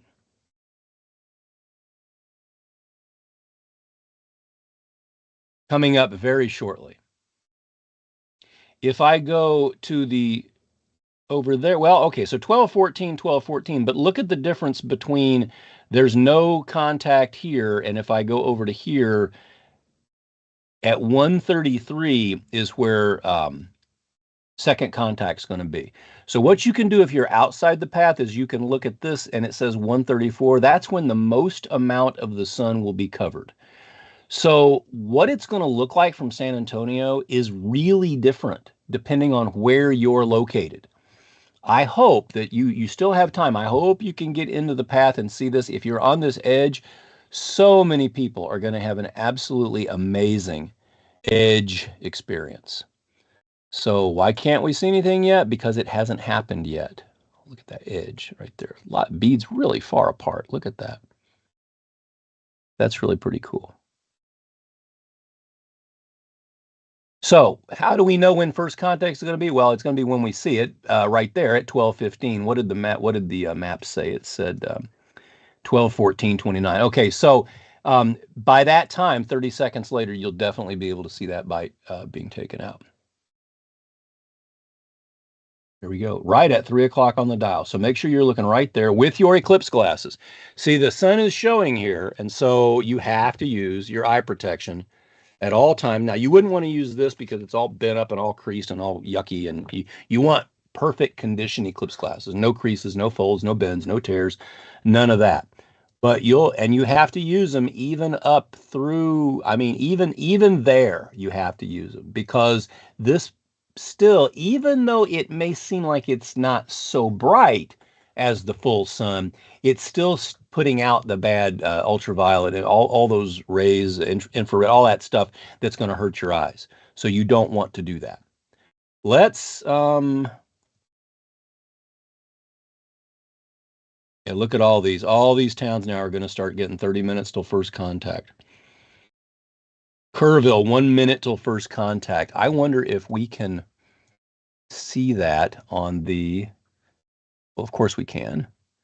So that shadow it's already taken over. There's partial eclipses going on everywhere in Texas and up in through Mexico and then Arizona, New Mexico, California, and that shadow just keeps on moving, and it's headed towards. So let's look and see if I can find a live stream from the Texas area that's in the path. This one is, why didn't they have one? Oh, because that was taken a long time ago. They haven't updated it yet. Okay, let's look at a different one. Maybe they don't have first contact yet. Well, and this one looks like the telescope was shaking. But look, that sunspot, actually two groups of sunspots, three groups, four groups. So we're going to wait and see what happens once they have first contact.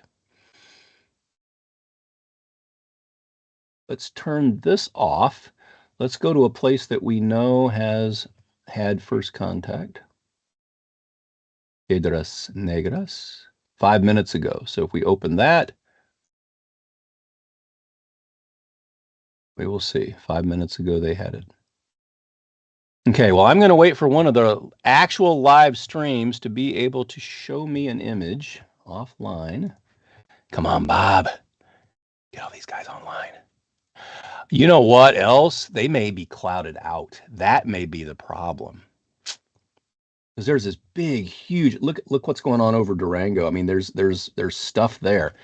And they might not be able to see it yet. Well, let me take a moment here real quick and advertise for my Boilermakers to win the national championship tonight. You know, we got an Eclipse going on, and we're going to have a Purdue national champion. I'm sorry if you're in Connecticut. Purdue national championship tonight. So thank you very much. This message brought to you by a Boilermaker who loves to say boiler up to everyone who's in. Okay, so we're going to leave this play. We're going to see real time, and we'll be able to see that move. We'll wait for one of the live streams to come online. Let me look and see if I've got any questions. In Monterrey, in Kerrville,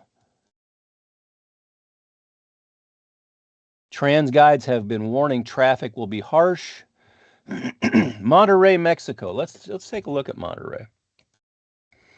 That is, I've got so many things open, I'm losing track of what I got. Okay, so Monterrey is right here. Now, you guys are not going to get Totality, but yep, there we go. And what's it going to look like when it's maxed out? Oh, tantalizingly close, but not in the path. So, okay. I'm going to leave this up and zoom in to one of these smaller areas. Let's see, we're worried about here. We're really worried about the weather. So let's take a peek here. Not so much here. Mazatlan looks like it's really having a good show. And I had someone from Mazatlan who was going to join me. And of course, the technical difficulties and all that have made it really tough. Kerrville, anything in Georgia? Well, yeah, a partial eclipse in Georgia. Absolutely. So we've done this for Atlanta. Do you have a specific favorite spot in Georgia? Post a city for me in the chat, and I'll see if I can find it. Well, so we can talk about rain and an eclipse. I got rained out in 2009 in China, and there was nothing we could do. We had a huge front. It was just camped right over the path. And it was bad. And we had airplanes on standby, and there was no way we could avoid it. We just had to accept the fate. And it for us, it ruined the eclipse. But, you know, the broadcaster on TV had a very zen approach. He said, well, we still had a beautiful experience. There was still an eclipse. It was still amazing. And we still feel like we were part of something very special. And I remember thinking, well, that's because you didn't fly 10,000 miles to see it. But, you know, cynicism aside, he was right. There was an eclipse. It was a good experience. We got a story. I set out drinking glasses, and I caught rain that fell during Totality. And I have vials of eclipse rain still. And that's kind of interesting. I'm not sure what I'll ever do with it, but you know, life writes the story for us, and we do the best we can, and we experience it. And so when I decided to see this from my house, I knew full well April 8th could have been a terrible day in Indiana. As it turns out, I got lucky, and it is turning out to be absolutely stunning. There are some high clouds, but I mean, if you told me that's what it was going to be like, I would not have believed you, and I would have been very happy with that. Let's look at some other areas. Arkansas was kind of iffy. Let's see what's happened there. The path goes up through Texarkana, Hot Springs, Little Rock, Jonesboro. So the northern part of the state looks great. The southern part looks bad. And you know, how can you have one pocket of clouds over the exact spot in Oklahoma where Totality is going to go? I do not know. Southern Illinois looks wonderful. Southeast Missouri looks wonderful. Hello, Trish, if you're watching. Trish Ersfeld is in charge of SEMO preparations for her and Don.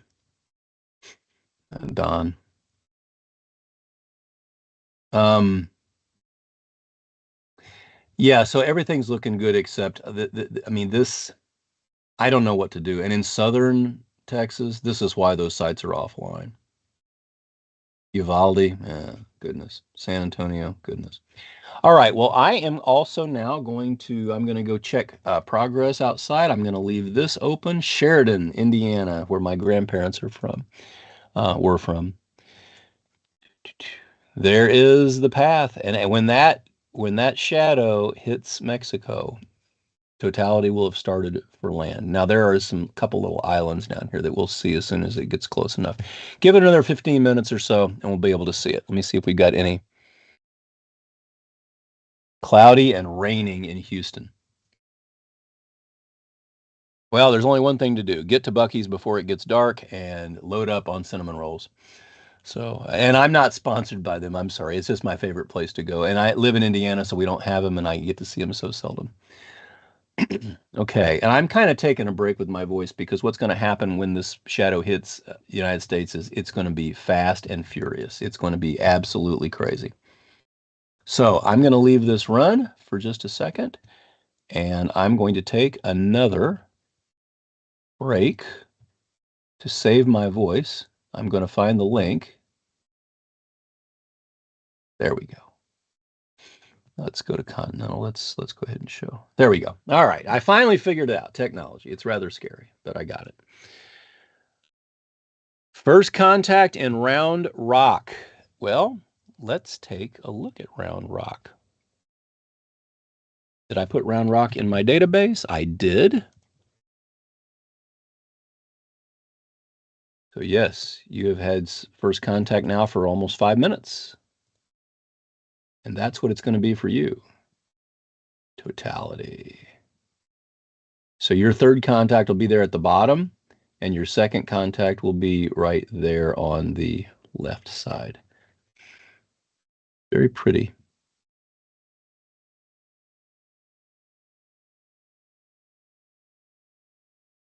Look at that. Would you do me a favor in Round Rock? Would you look for a double diamond ring at third contact when that eclipse is over? Because that one appears to be brighter, but they could both compete with each other, and you could actually have a double diamond.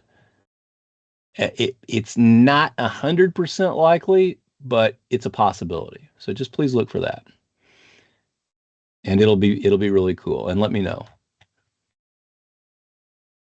So there we go. Everybody loves Buc-ee's. What I like is the bumper sticker that says, "I'm at Buc-ee's. I'll be back when I run out of money," because it is exactly true. We have a blow-up Buc-ee in our front yard, and he's wearing Eclipse glasses. I need to figure out how I can show that. I'm going to go outside right now and see if I can get a picture of Buc-ee and see if I can open it up on my computer. Because we have a huge party going on, and I think it's kind of worth it. So somebody else can post in the text. Somebody can post in the text, but let me yeah, this is the picture I want. I took it already. Sorry, I'm going to digress here for a moment. If anybody wants to see something, let me know in the comments, please. I'm going to try to use technology here.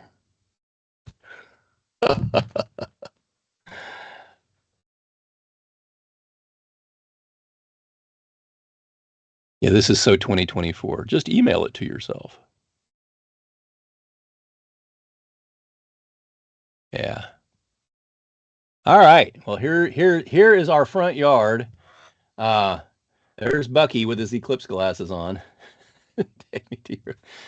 So we have about 19 of those aliens of all sizes, blown up, wearing stuff, and so maybe I'm just gonna put Bucky up here, kind of as a mascot. You'd think they gave me money for this. They didn't. All right. Okay, I'm gonna leave this going. I'm gonna leave the weather sitting here. Sherman, Mineola, Greenville. All right, and we're gonna be able to see first contact. First contact coming to Lake Charles. All right, let's leave this up, and in a minute we will be able to see uh, that shadow moving, and then I'll pull the shadow map up, and then we'll have something a little bit better than this to show. But this isn't bad, don't get me wrong. This is a great tool for teaching about eclipses. But okay, I'm going to be back in about 5 minutes.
I got sidetracked so much outside there. I'm sorry, Matt. I know I'm leaving you hanging every time I do that, but we are about 12 minutes away from first contact at my house, and I am really excited. You can see how fast this moves.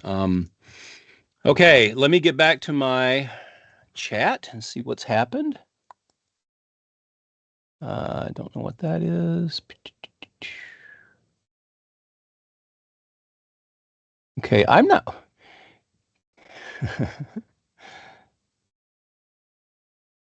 Okay, can I eclipse travel? Why is there no eclipse emoji? There should be. Why don't you create one? Oh, there is. Look at this. There's an eclipse emoji. Look at that. I'm sorry, but in the chat, I have to look up what QFK means. I'm not sure I want to, but I'm going to because I'm interested now. It's probably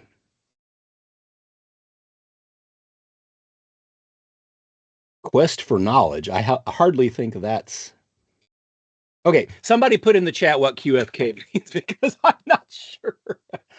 So look at all the things that are going on now. People are having first contact left and right. And first contact, let me pull up my, here's this. And let's just pick a location. Let's see, first contact. So St. Joseph, Missouri just had, well, St. Joseph may not be. Yes, it is. I have St. Joseph in my database. It's an important city. At the Rosecrans Airport there in 2017, Mike Bakich led about 30,000 people, and they saw some of Totality, not all, but it was really cool. So real time, you can see there is the bite of the sun that has been taken um, by this penumbra of the moon. And if you're inside that, you're seeing a partial eclipse. The farther inside of it you are, you're seeing more and more a deeper partial eclipse.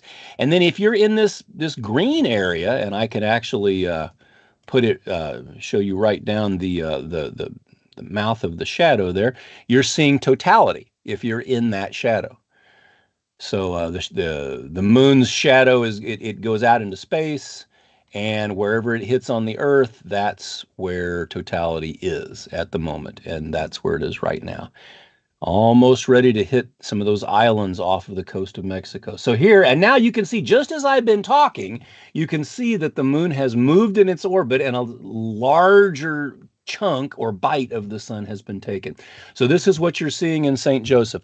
Let me really quick go back to some of these live streams and let's see if some of them, because the weather was really bad in some of these locations, but let's go down, let's go to Little Rock and see what offline. Goodness. Let's go to Conway, Arkansas. Offline.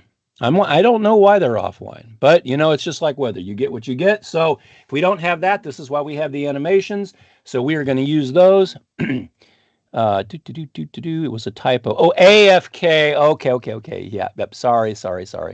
Um, and yes, I'm going to be away from keyboard a bit, especially when it happens during where I live, because I want to watch the eclipse. I'm sorry, I want to do this live stream, but I'm not enough to miss the eclipse, especially since we have glorious weather here. I am located here in western central Indiana, just west of Indianapolis, and I can zoom in on that. Oh man. If you had told me that a little wispy layer of high cirrus was all we were going to have, I would have cried. I probably will anyway. Yeah, that's great. And people in Cleveland and Columbus and Dayton and Toledo, Sandusky, Eclipse at Cedar Point. I hate saying all these commercial places, but don't worry, I'm not getting any kickbacks from anybody. Um, Carbondale, they're having beautiful weather. Saint Genevieve, Cape Girardeau, Poplar Bluff, and on into the Boot Heel. Looks like there's some high clouds in the Boot Heel, but I think we'll deal with that. Paducah's looking good. Cairo's looking good. This itty teeny tiny little bitty spot of Kentucky that sits in the bend of the river, that's in totality as well. That's the only spot of Tennessee that sees totality is right in that little speck. Um, let's zoom out and look at Erie and Presque Isle State Park. Man, those clouds could clear in time. They really could. And it's looking not so good for Buffalo and Syracuse and Rochester and Utica and Rome and Skaneateles and all those wonderful places. But it still looks great in the Northeast. Okay, let's get back to Texas, which is where we kind of care about right now.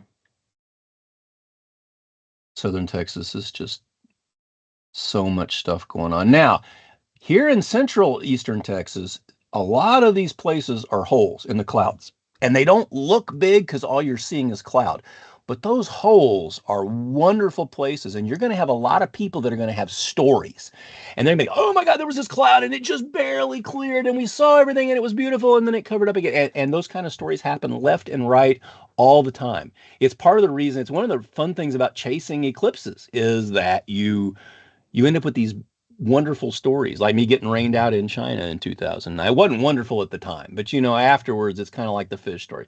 There I was, 5 minutes till second contact, and this cloud. Well, China, it wasn't like that. Those clouds came the night before, and they stayed, and they rained and poured on us, and they stayed, and it was kind of bad. So I'm leaving this running. All of these places, hopefully you will see your name. We have about 1,000 cities in this list that we are trying to make sure. And I know it's too fast for anybody to see, but somebody will get benefit from it, and that's all that matters. Let's see. We're getting close. Let me see if I have any more. Wolf Lake, Illinois. Evansville is great. Somerset, Kentucky. So I'm going to have to look up where Wolf Lake, Illinois is. My Indiana geography is not bad, but Wolf Lake, Illinois, because I do want to do that for you. And then I'm going to run outside and watch First Contact. AFK. Okay, so Wolf Lake is just north of Cape Girardeau. So if I go to the map, I can zoom in on, oh, that's the wrong map. I've got too many maps. Sorry, it looks like I've never done this before, and you are exactly correct. I never have, because no one ever has. Map, pull the map up. Let's go to Wolf Lake, Illinois. I spent 20 years as a technical project manager, so I always try to figure out like what will it be like and run the project in my head. And it is really kind of tough. And there's Wolf Lake. Look at that right there. Wolf Lake looks like 12-4. So 3 minutes ago, you had first contact. You should be absolutely able to see from Wolf Lake. There is, you got a great bite going on, and this is just going to continue, and you are in for a treat.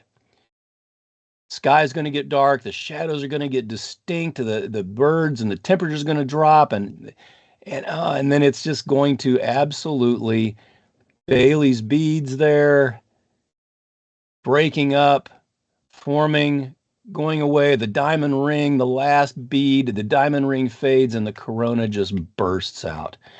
And everybody goes nuts. Wow. It's just amazing. Look for Venus. I can't show it to you in the simulator because we are not at totality yet. I will do that once we get to a point where we can.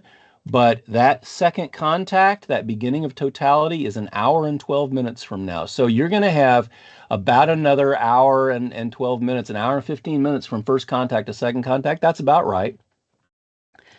And here I am in Indiana, and I've got about 4 more minutes left before I get. The reason I keep going back to that, eclipses are such a personal experience. They're just so amazing. They're just like, I have seen 15 of them, and this is my 16th. And we kind of define our lives by them. I lost some to COVID. I lost one to a very serious health situation that breaks my heart. I lost one to a terrible decision. Surely it'll be cloudy. Absolutely it'll be cloudy. I'm not gonna, and it wasn't. It was crystal clear, and I kick myself to this day. In life, when you have opportunities, take them. You never know what's going to happen, and they don't come back. Opportunity, there's a line from a famous musical, is not a lengthy visitor. So here we go.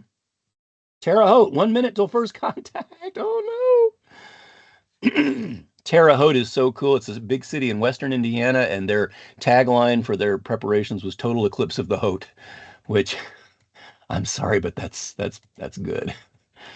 Okay, so that is my map.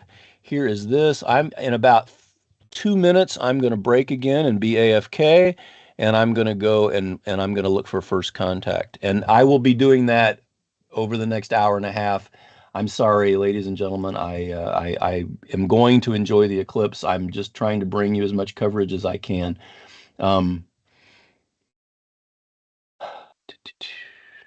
But it's like you say, I'm a musician, and when we miss a note, if we're playing for free, we're missing a note. Yeah, what are they going to do? Cut our pay, right? So, okay. Regional sector, continental sector. Let's go back to this so that we can see it without the dots. There we go. Wow, what an amazing situation. And look at all the holes that are opening up in Texas. Look at that. A lot of people in southern Texas are going to be disappointed, but look at northern Texas. It just looked like it would be socked in, and now it's looking really, really, really good. That is phenomenal. Okay, let's put this out of the way. My teleprompter is there. Okay, I've got about 1 minute till first contact. So I am going to check out. I've got 49 seconds till first contact. So I'm going to be back. I'm going to be back in just a second. Actually, more like 10 minutes, but that's okay. See you in a second.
contact.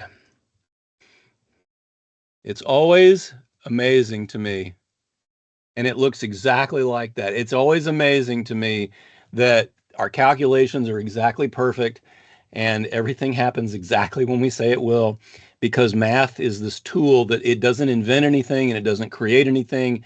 It only helps us explain the things that are already going to happen. And it's always amazing. We're going to have an eclipse today. Yay. So let's look back at the chat now.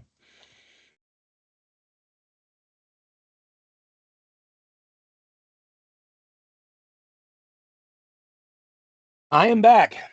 I am out looking for first contact and I saw it and it looked very surprisingly just like this. I'm sorry, I'm really giddy because, I mean, for me, eclipses are a very emotional and very amazing thing. Yeah, there's a lot of science. Yeah, there's a lot of math. Yeah, there's a lot of, lock yourself in the room and do calculations until you forget to eat and all that. All that is going on.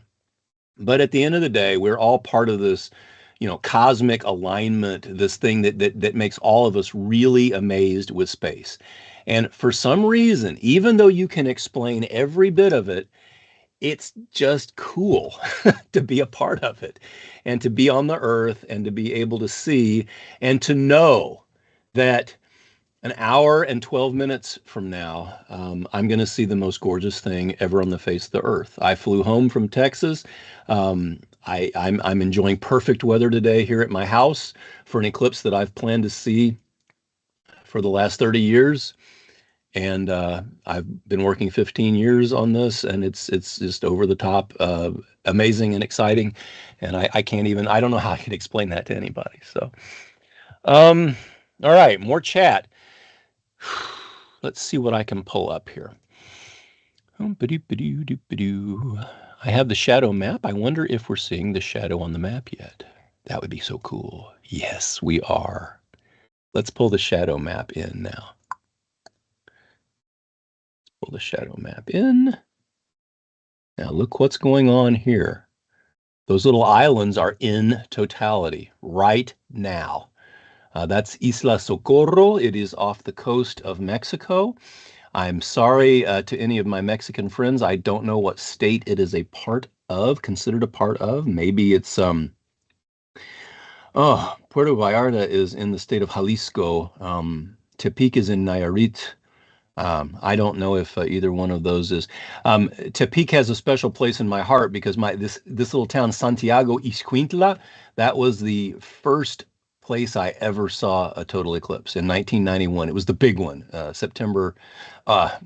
July 11th, one of those months, and it was really amazing. We went down there, and every single eclipse has a story. But Isla Socorro now is done. Totality is done for them. They are back to their, wow, that was amazing. Hopefully there's some new eclipse chasers. And this shadow now, I'm going to show you. If you don't even have to use your imagination, you can see it moving. And what it's doing is it's moving across the face of the earth as we see in this, with the shadow of the moon that's moving. But it is drawing out, if you drew the entire way that it's going to go all day today, it draws out this path. And how we can tell where that path is because we know where the shadow is and we know where the earth is and we know how fast the earth rotates and all that stuff kind of works together. I can actually show you that really well if I break out of real time here. And I show you that shadow of the moon is going to move and the earth is going to rotate at the same time. And those factors combine to cause us to have this path of totality. And the earth is angled. I can show you that if I reset the ecliptic. And so now you can see the moon's shadow is really kind of going, well, let me just take the earth out of the way. It's kind of going just in a straight line that's angled up just a little bit. But if you put then the earth in the way and you have the earth at the proper orientation, then you can see that's why we get this path.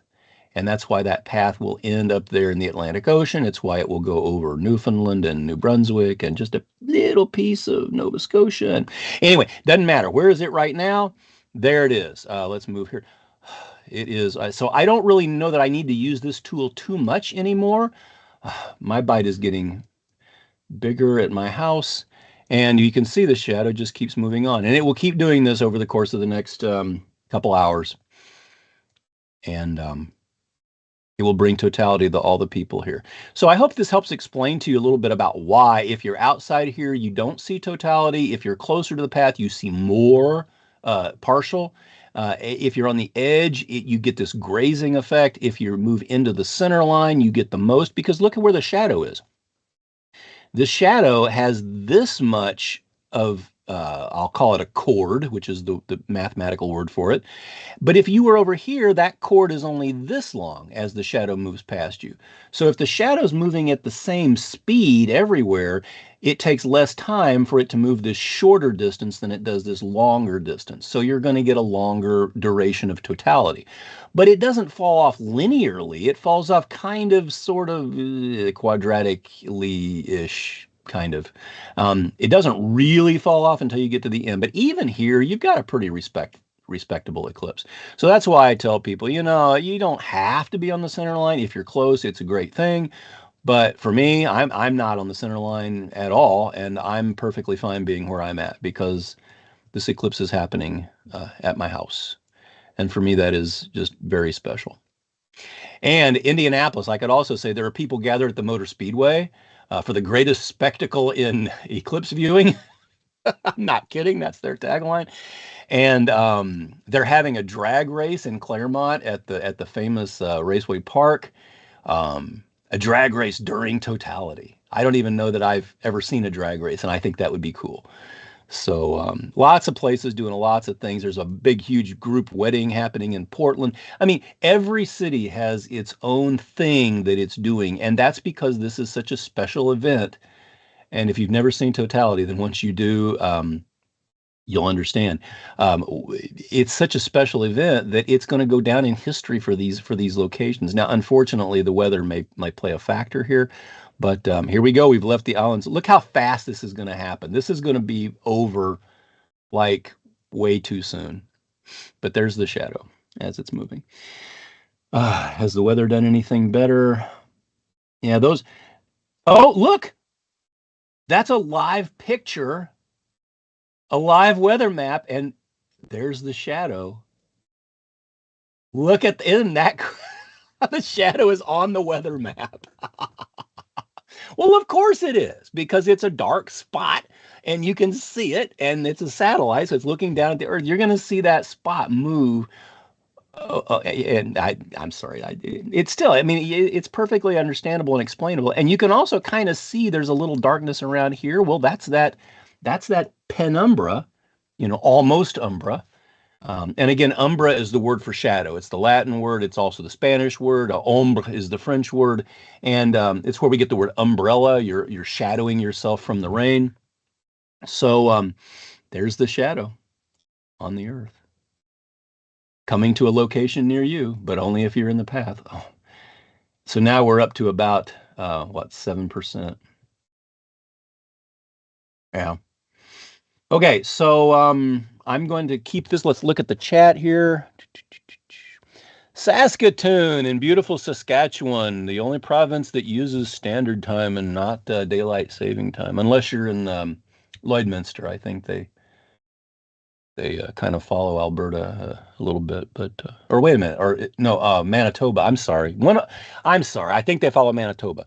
Do you know whether looking at the sun is any different damage to your eyes? Okay, so yes, I've done many looking at the sun. So we have a question about, is it any different looking at the sun during an eclipse? And the answer is no. The sun is dangerous to look at. It is always dangerous. It was dangerous yesterday, it'll be dangerous tomorrow, and it's dangerous today, and it'll be dangerous 1,000 years from now. You do not want to look at the sun. You're sitting there at a red light trying to see if it'll change, and the sun is like right in the way, and I hope it's turning green. I can't tell. You don't want to look at the sun because it's too bright. It hurts your eyes, right? And it'll burn your retinas if you stare at it, and you won't feel it, because unlike a sunburn on your skin, you won't feel that you don't have pain sensors in your retina. So you have to trust that you use certified eye protection during the eclipse and you will be fine. Why is it more dangerous, people think? Because we're out here sitting telling people, hey, go look at the sun. There's something going on. It's interesting. You want to look at it. And so what do people want to do? They want to look up at the sun. Well, no, it's dangerous. So why do we wear parachutes when we jump out of airplanes. We put pitons in the rock when we climb mountains, or I mean, I say I don't do it, but I'll take the word of people that do. We use oxygen tanks when we scuba dive. We do the thing. We stay on our side of the double yellow line when we drive. The driving is dangerous. We follow the rules and then we can engage in the activities. So an otherwise very dangerous activity, looking at the sun, can become enjoyable and educational when we learn about eclipses if we use the proper equipment and we protect our eyes. So the reason people think it's more dangerous is because there's a lot more people wanting to do it. But that doesn't mean it's more dangerous or less dangerous. It just means it's dangerous. And so if we wear our eclipse glasses, and don't wear ones like these that are crinkled up, we can protect our eyes. We can do the dangerous thing safely. We can unlook, and then unprotect. And we never had to look at the sun without the protection of the filters. So that's an answer to your question.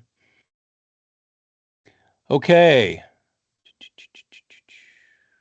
Yeah, I know. We got some spam in the chat. We're going to be able to block people, but Tank kind of laid off, so I kind of decided to continue on the positive path and just kind of let it float up. No matter what you do, running this website, taking all the emails I've taken, I'm going to tell you, it's an experience. If you don't have a thick skin, don't ever run anything on the internet. If you don't completely agree, because everybody in the world is going to tell you why you're wrong, why it's not going to work, why you did it bad, how they could do it better, blah blah blah blah blah blah blah. Get your own site, do your own work, okay, and be positive. Don't tear down what somebody else does. Go do something positive for the world and make it better. Because anybody who's going to, it doesn't bother me what people say. It just doesn't. I'm going to do what I'm going to do because it's the right thing for the right reason. And somebody wants to offer constructive suggestions, absolutely, all day. I'll take that, because do I know everything? No. But somebody just wants to tear down, they can go tear something else down. Look at that shadow, how it has moved now. Let's see on our map. Yes, it has moved, and now there are these other islands. This is a beautiful reservation, a biological reserve that you have to get like permission to go to, but they do diving, scuba diving excursions to it. And we're getting close to the mainland. We're just about, look at Mazatlan. It's just about to get hit. I wonder how long we have. If I pulled up my map, I would be able to tell. Mazatlan in the beautiful state of, not Sonora. Darn it. I'll get it in a second. Mazatlan, Sinaloa. Totality is 1 minute and 45 from now in Mazatlan. So they are really, really, let's see what the simulator looks like for them. Yeah, it's really, really starting to go. Let me pull up the simulator, the actual Eclipse simulator for them. So we can see tiny little sliver of sun, but still you got to use your eclipse glasses, too bright. We can see that the moon is overtaking the sun, and very soon we'll cover it in 1 minute and 12 seconds. And at that moment, totality will be at the mainland. It'll be at the mainland. I mean to keep this up here, but it's very difficult to do that. You can see what's happened here. Venus has started to come out, and you will be able to see all of the stars and planets. That is deactivated. Let's see the shadow. Okay, that is not active, but there comes the shadow at you in Mazatlan, and it's going to overtake you. And I'm going to put that down, and we will just let this run. This is Totality coming to the mainland in Mazatlan in 20 seconds. Now I can zoom way in on this and we can see the effects. And you can see this in real time. You can see that sliver of shadow. You can see the red chromosphere of the sun. You can see Bailey's beads, the mountains breaking up the sun's outline. And the diamond ring, and it goes away. And we have Totality. And we have, if we're at the beach, we can see the orange glow, the glow on the horizon. We can see Venus, maybe Saturn and Mars. I doubt we can see Fomolo. That's pretty dim. Maybe if you got a clear enough sky. Jupiter, we've just got an absolutely gorgeous event going on there. And if we look back at the weather map, well, nope, the shadow has overtaken Mazatlan. If we look back at the weather map, we should be able to see it hasn't refreshed yet. When it refreshes, we'll be able to see that shadow has touched. The shadow is on its way. It has touched the mainland. And so now Mazatlan has 3.5 more minutes. So what's happening right now, people are just amazed at how beautiful this is. Some people are crying, some people are screaming, people are making videos, and they will say things and they won't be able to play the videos for their parents later. And there is the live weather map that shows you the shadow, and there is my map that shows you the shadow, and they look pretty similar because, well, guess why? Math, right? Math is creating this and a camera is creating that. Well, the moon is creating that. And I just hope that you guys think that's that's amazing. Well, in Atlanta, you're not in the path of totality, so you are not going to see totality. Unfortunately, it's going to miss you.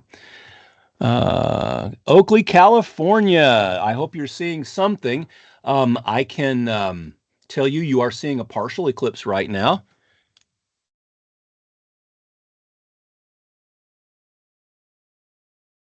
Okay, I don't know about the audio. Is there, Matt, can you check to see if there's a problem with the audio?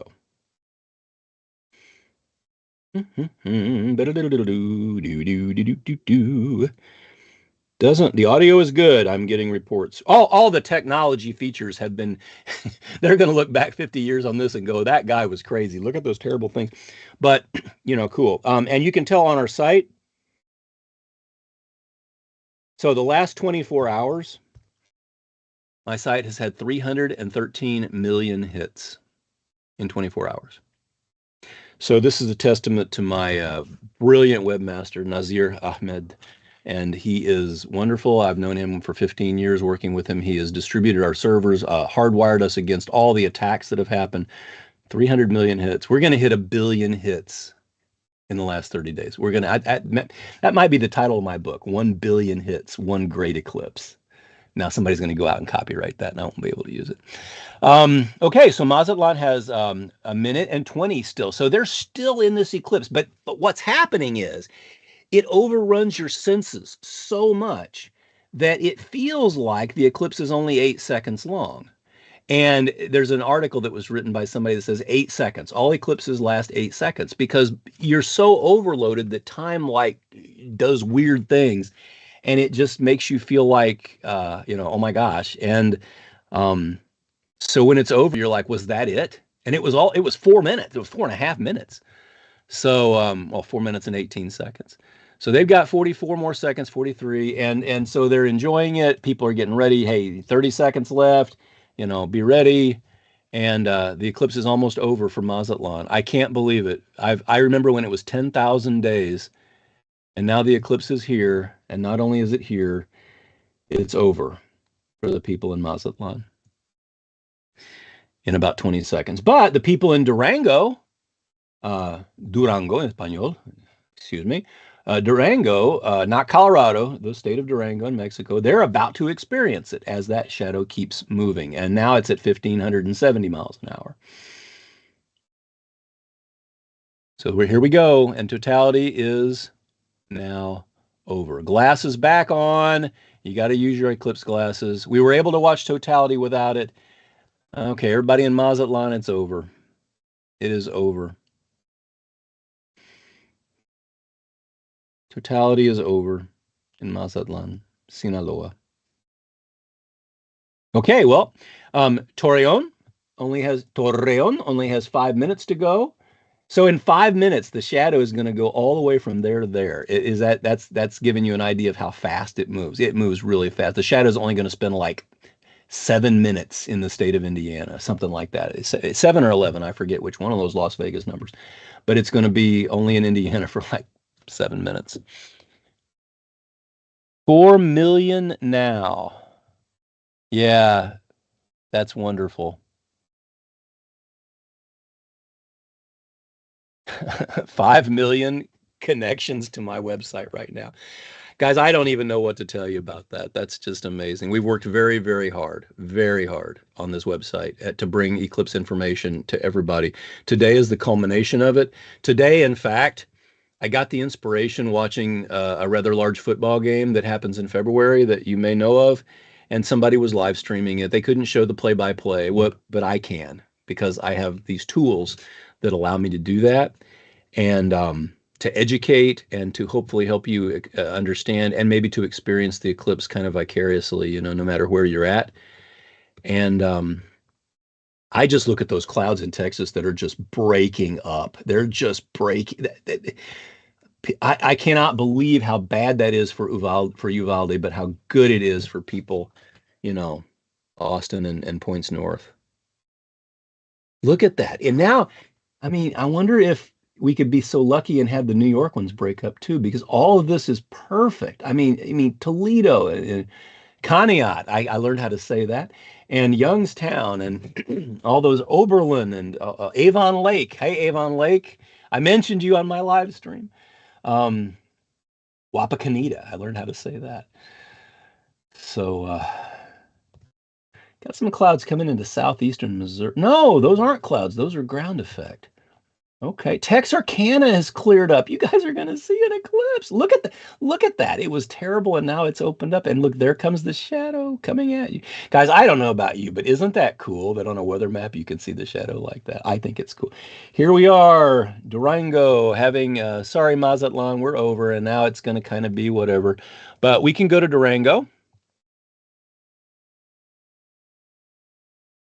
I have to go outside and look at the progress of the eclipse. There it is. So Durango's got that going on. In fact, that is what I'm actually going to do right now. I am going to go and take a peek because part of the excitement of an eclipse is seeing the effects that happen over this hour. Now we got a really good eclipse going on. And in the next, 10, 15 minutes, the effects outside are going to get very weird, very eerie. The shadows are going to, but it's amazing because that first contact hasn't even happened for folks up in Boston. They're 1 minute from first contact, so they have no eclipse. The people in Mazatlan, totality is over. People in Durango, it's happening. For me, it's going to happen. And oh, look, even Oklahoma, the weather's breaking up. Every one of these breakups in the clouds is a victory because that's somebody who may not have been able to see it, whose kids stayed home from school, who wanted to learn something, who studied about it and was looking forward to this.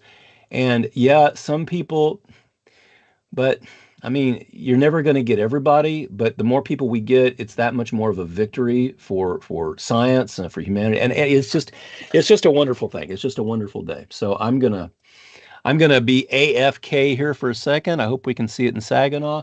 Well, Saginaw looks beautiful. I mean, I think you got some good weather going on in Michigan, but it'll only be partial. There's only a teeny, little bitty teeny place in southeastern Michigan. There's a town called Luna Pier, and that's it. It's like 5 square miles of the state. So everywhere else is going to see a nice partial eclipse. Okay, let's see. So, thoughts on clouds in Somerset, Kentucky? Kentucky's looking iffy. Now, Western Kentucky's looking really good. Out here, Eddyville, but Eddyville's not in the path. Paducah is in the path, and Paducah's looking great right now. I can zoom into this. I kind of want to go outside real quick and see what's going on with me, with my area. I'm being a little selfish, but look at this. I mean, that little bit of wispy stuff that's up at the top, who cares about that? That's just going to add a little bit of color and flavor to the eclipse. That's not going to prevent you from seeing it. and the path goes right here. I mean, Owen, not Owensboro, Henderson and Evansville and Mount Vernon, and all these towns up here, Sturgis, Murray, unfortunately, once again got the short end of this one, and they won't see totality. But look at Arkansas.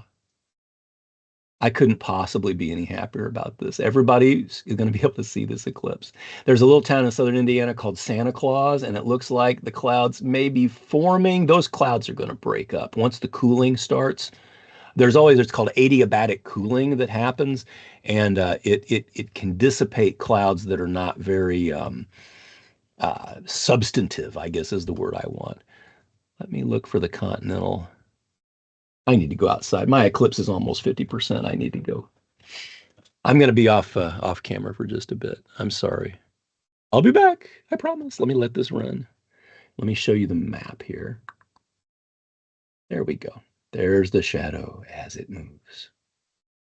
Okay.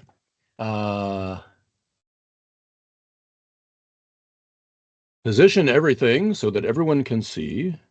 Matt, thank you so much for your help. I really am sorry that I'm going offline so much. I'm going to turn that off for now. I'll run through that again in a second, but I've got to go check out the eclipse. I'll be right back to give you guys a little bit more of that shadow moving across the Earth diagram that I have.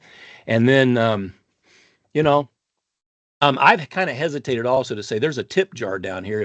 If the spirit moves and you feel like making a small donation to my effort, I kind of don't want to tell you how much all this stuff costs to develop.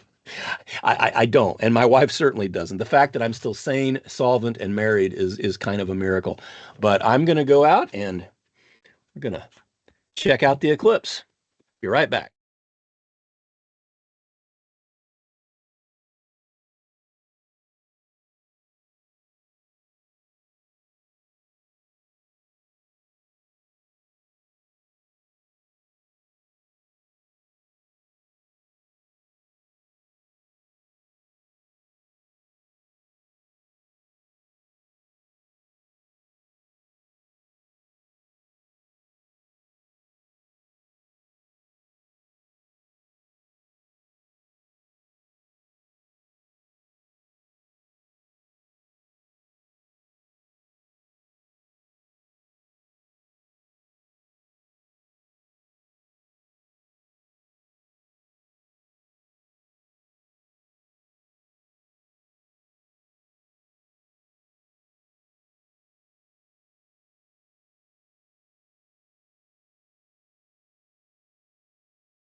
shadow at my house, and I wanted to look at the shadow is about to hit Texas.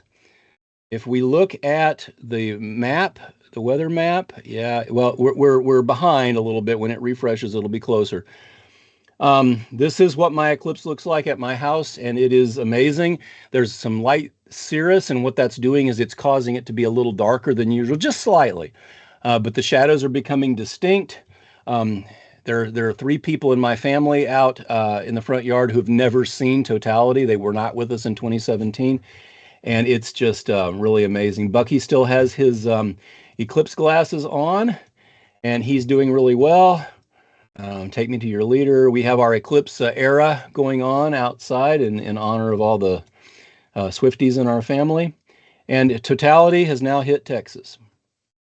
Eagle Pass, Piedras Negras. It has gone across the border, and look how fast it's moving. It's moving slower than it was before. No, yes, it's moving slower than it was. No, it's moving faster now because it crossed the place of greatest eclipse near Nazas. So now it is speeding up again because it's on the other side of the Earth. Let me pull that map up real quick and show you that. So this is a live view with the Earth of what's happening. And so if I take off the Earth, I can see that, oh, the shadow is now past the center point. If I move it in real time, I can show you that it's doing that and that like that. But if I go to real time, here it is. And if we put the Earth in the way, we can see that it's up there and there's the shadow. And if I zoom in, I'll be able to see that it's moving very slow. Well, not very slowly, but since it's on the back half now, it's gone to the back half of where it's going to end up being. It's now at this place where it's moving like that down the side, down the other side of the Earth. And as it does that, the shadow won't move any different speed, but its intersection with the Earth will become more and more oval, and it will appear to move faster across the surface. And it'll do that for the next, oh, I don't know, 45 minutes ish. Yeah, it all happens really quick now, and the eclipse is half over. So let's go back to real time. There we are in Texas. We don't need that. Look, it's already at Uvalde. The problem, of course, is clouds. So let me real quick. Oh my gosh, I meant to do this. Uvalde, in case you are there and you are not seeing, this is what you would be seeing. You would be seeing totality. And I'm sorry I missed. I'm going to take you back and I'll show you a second contact. Here, I'll run it in real time. This is what it would have looked like.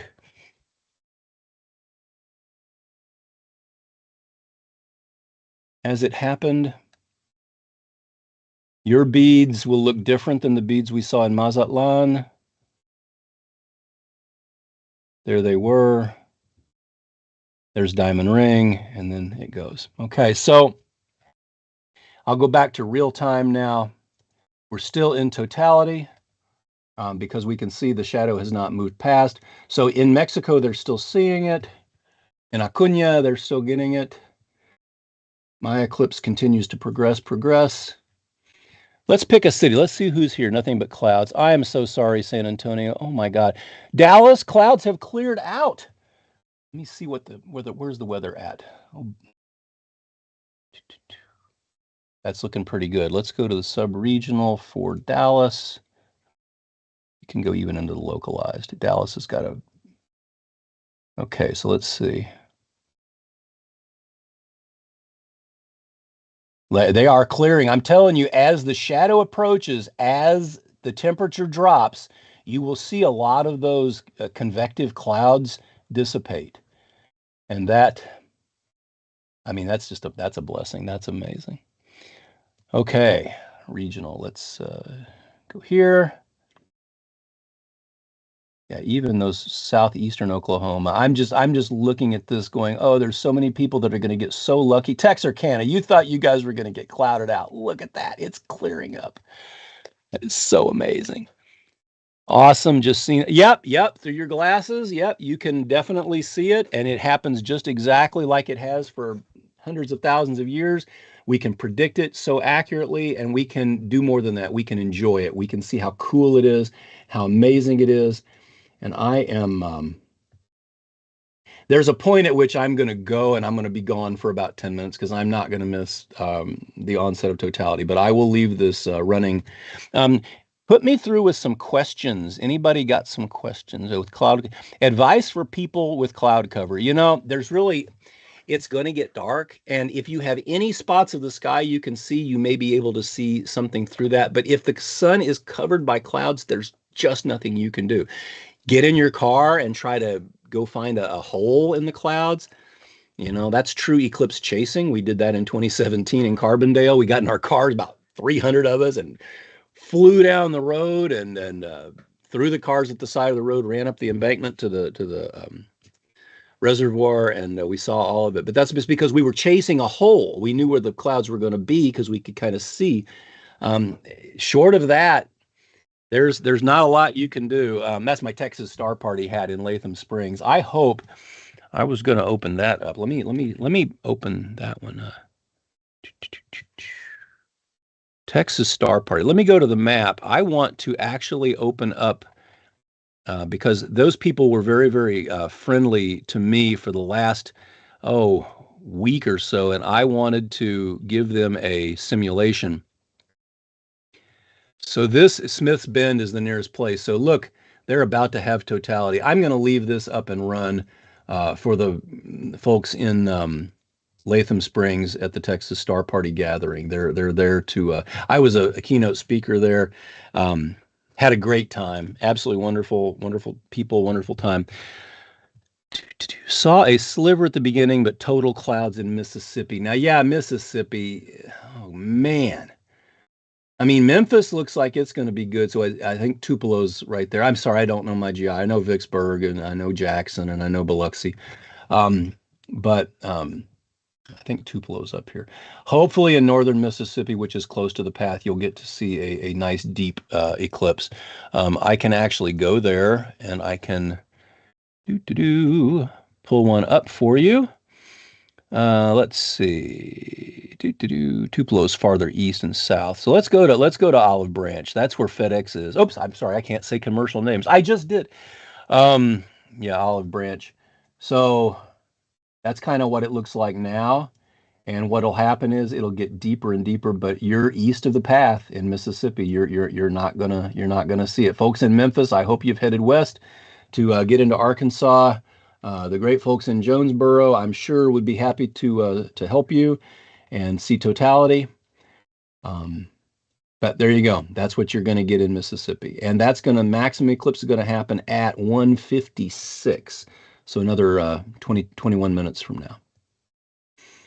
Okay, I'm going to shut that one off. What do we got here? Texas Star Party is right here. Uvalde is over. You guys are doing this. Where's the shadow? I left it. It left me. No, here it comes, Austin. The shadow in Lampasas and Austin. I hope some people in Austin are seeing it. My simulation tool is down on your site. So thank you. We're only getting about 500 million concurrent hits. This is what technology is for, to text our webmaster and say, help. In the last 24 hours, 349 million hits, 5 million concurrent connections. Yeah. Tupelo. Well, Tupelo is going to have a very similar to what I just showed you. Tupelo is going to, it'll have a second contact, or I'm sorry, mid-eclipse just about the same time, about 21 minutes from now, a little bit later than what they had in Olive Branch. So there you go. So right now, what it looks like is that. Now, what mine looks like, I'm turning my sound off, getting feedback. What mine looks like is we're getting a little bit deeper. And one of the things I like to do when I see an eclipse, there you guys go in Smith's Bend, the Texas Star Party at Latham Springs. Yeah, so Austin is in totality now. Round Rock. Lampasas, Killeen, all those wonderful people that I worked with, Goldthwaite, Lano, and Fredericksburg, it's almost over. Temple. Waco, I'll give a shout out to the Kendra Scott store. I was able to supply them with some last second, and I do mean last second, Eclipse glasses to help their customers to give them out.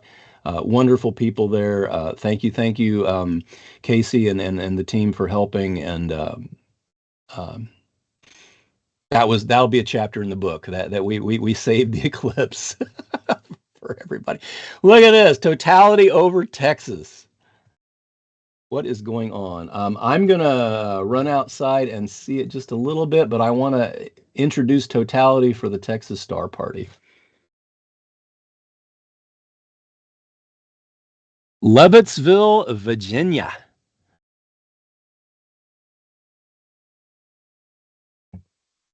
I do not know where Leavittsville, Virginia is. I'm going to have to look it up. It's not one of the states that I memorized the geography. Oh, Totality coming to Smith's Bend. Beautiful. I hope they got their double diamond ring. I told some people about that. I told them at one of the talks, and I hope they saw it. The simulator is good, but it's not that good, and it will get better, and I will work on it. And if anybody in the audience wants to help me with it, I'm thinking of making it open source, but Nazir doesn't know that yet. But I don't know what I'll do with it. 30 minutes till Totality for Eastern Indiana. 1 minute till, okay, Round Rock, Totality is about to end. So I hope you enjoyed it. I hope you're seeing it. Pflugerville, so many good people there. Leander, you wanted to know earlier. Well, I hope now you understand. This is what it is. I hope you're seeing it.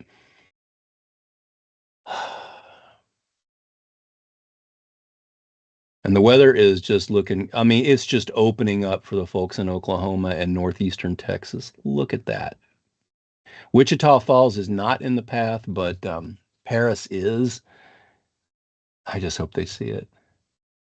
Look how glorious this weather is right up there, all the way from Texarkana. Oh my, you could not ask. So many people going to be able to enjoy this eclipse. That is just stunning because it's not about just one person, it's about everybody. There's Nacogdoches, 5 minutes till Totality. Well, or till no, that was I read the wrong thing. I'm sorry. It's not 5 minutes till Totality. They don't get Totality. Tyler does. Sherman almost does. Texarkana does. Sulphur Springs. So many people there I met and talked to. Corsicana. Mejia. I think it's pronounced that way. They corrected me every time I said it wrong. So Waxahachie, you've got Totality. Midlothian, Dallas. It's hitting. Let's pull up one for it. Smith's Bend is still in Totality. Let's pull up Dallas. DFW Airport, good enough, right there. Bring the simulation in. Arlington. There we go. And you're getting Totality right now. I know the airport's a little bit north, so you're probably not getting it until now, but there you go. So now what we'll see is the folks at the Texas Star Party are going to lose Totality in a minute and a half, but it'll still be going on in Dallas for another 3 minutes. And my eclipse is becoming. I'm going to let you guys sit and watch this. I am going to vacate temporarily and go out and enjoy my eclipse. And then I'll be right back. Back in 5 minutes.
To the progress of the eclipse.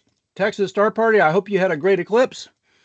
Dallas, I hope you had a, well, you're still having parts of it are. Hope you had a great eclipse. It's now the turn for people in northeastern Texas and southeastern, what state is that? Oklahoma. I'm so excited. The eclipse is just happening here, and it's getting so like weird, eerie feeling in the atmosphere. It's just amazing. Okay, I'd like to take a second. Wish my Purdue Boilermakers the best of luck in tonight's national championship game. There's nothing better than a Purdue championship and an eclipse on the same day. Can you even? I can't even imagine that. But yeah, it could happen. And I'm sorry to all the folks in Connecticut, but it could happen. Okay, where are we now? Sulphur Springs, Paris, Broken Bow. If anybody's a Star Trek fan, remember Enterprise? Their very first pilot episode was called Broken Bow, and it doesn't look anything like what the real Broken Bow does, but that's okay. Ho Chi Town on the lake up here. Hello, Ho Chi Town. I hope you guys are enjoying Totality perfectly. I am very happy for you up there. Let's see where we are at right there. It's already happening, but that's okay. I keep missing these towns because it's, I'm off script. Okay, let's see what we've got here. Enjoy the show. We've a full report upon your return. Well, I'm going to leave for about probably 10 minutes when it really gets, because that's going to be amazing. Calgary. Let's look at Calgary. Let's pull up Calgary. I bet I have Calgary in my list of towns. I'm pretty sure I do. I wouldn't forget Calgary. I have good memories of Calgary and Edmonton. My first trip to the mall. And then Calgary, we actually saw the Stampede. That was pretty cool. Really, really cool. So that's about it. You're only going to get about a 30, but your time is going to come. 2044, you guys get an eclipse that's total in Calgary and Edmonton, and it's beautiful. It's late in the afternoon. It's absolutely gorgeous. Make sure that it's only 20 years from now. It seems like 2044. Oh my God, we're closer to that than we are, I'll use 9/11 because that's kind of in our American psyche, and I know it's not Canadian, but look forward to that. Look forward to that greatly. All right, let's see where we're at here. Ho Chi Town is still experiencing the eclipse. Let's see what the weather is looking like. It's still looking fantastic, no problems. You see the shadow here, Texas. So now Texarkana is in. Fort Smith, you're about to get your maximum eclipse. DeQueen, perfect spot. Hot Springs, what a great place to watch an eclipse. Resort town, really fun. Crater of Diamonds also, is you could find a diamond and then make an eclipse piece out of it. Let's see what I've got here. Yeah, my eclipse, I'm going to kind of mark down. Let me see what I've got here. Amazing view, Toronto, Ontario. Round Rock, Texas, you got to see second contact and 90 seconds of total, but missed. Well, so looking at a couple of days ago, I think you got better than what anybody could have predicted. I'm so glad you got to see some of it. And if you saw second contact, then you kind of got to experience it, even though you were cut short a little bit. I'm very glad you got to see it. So we are 16, where I am 16 minutes away from totality. And for me, generally, when the eclipse is over, when totality is over, I'm done. For this, I'm going to stay with this live stream, and I'm going to kind of try to bring this to some more people as we move farther northeast. The shadow's not going to stop, and it will just keep going as it traces out that path of totality. I also want to make mention, if there's anybody online who's a teacher or knows young people who, love math like I do, aren't scared of a little calculus, a little spherical trigonometry, whatever. I am kind of one of the people in the line of people who do these eclipse calculations, and I'm not getting any younger, and I would love to find someone to mentor, to teach about eclipse calculations as we move into the next generation, where it will be brought to, the whatever is the next thing. If AI is going to help us with eclipse calculations, we need somebody who understands everything as it is, the foundations, so they can build on that. We can do better lunar limb profile calculations. We can work on improve on John Irwin and Michael Zeiler's work. We can continue these edge experiments. We can take Druckmüller's pictures and Shadia Habal's work where she's studying the ion action in the corona. We're trying to determine all these things, and there needs to be a new generation of scientists who do these calculations and who are interested in this stuff that we can only really tell during eclipses. I give a talk about how eclipses were important for the development of the scientific method, like in humanity, in all civilizations, not just Western civilization. But it's really, really important. And I would love to find somebody who is absolutely obsessed with math and who would love to become an eclipse chaser, maybe, but for sure to do the calculations. Okay, well, so Hot Springs, you are in Totality. Email me, dan@eclipse2024.org. Little Rock, here it comes, and we are going to go to Little Rock and bring the animation up. It looks like I've just missed second contact, but Little Rock, you are now in Totality. Totality has left southwestern Arkansas. I just can't believe how fast. I mean, it's so fast that it moves. I had a file that I was going to look at. It has closed. Finding the file, opening it. There we go. Let's see where we're at. What time is it? It is 1852, and that is universal time, by the way. Astronomers tend to use Greenwich Mean Time, which is basically the same as universal time. It's not exactly the same, but nobody who's not an astronomer really cares. We use that because it prevents us from having to worry about time zones. So there you go. We're about a minute away from Totality entering Missouri. As you can see, there's and Branson is right outside the path. That's really kind of too bad. But as soon as it hits the line here, it'll be in Missouri. My eclipse, I'm kind of marking time because I've got 12 minutes. So about 5 minutes from now, I'm going to leave and I'm going to be gone for a good 10 minutes because I'm going to experience all of Totality from my front yard. We have glorious weather. There is one layer, these cumulus clouds that have come over, and they're kind of hazing things a little bit, but who cares? It's wonderful. I'm just thrilled for all the people in Arkansas that are seeing it. Okay, let me go back to my chat.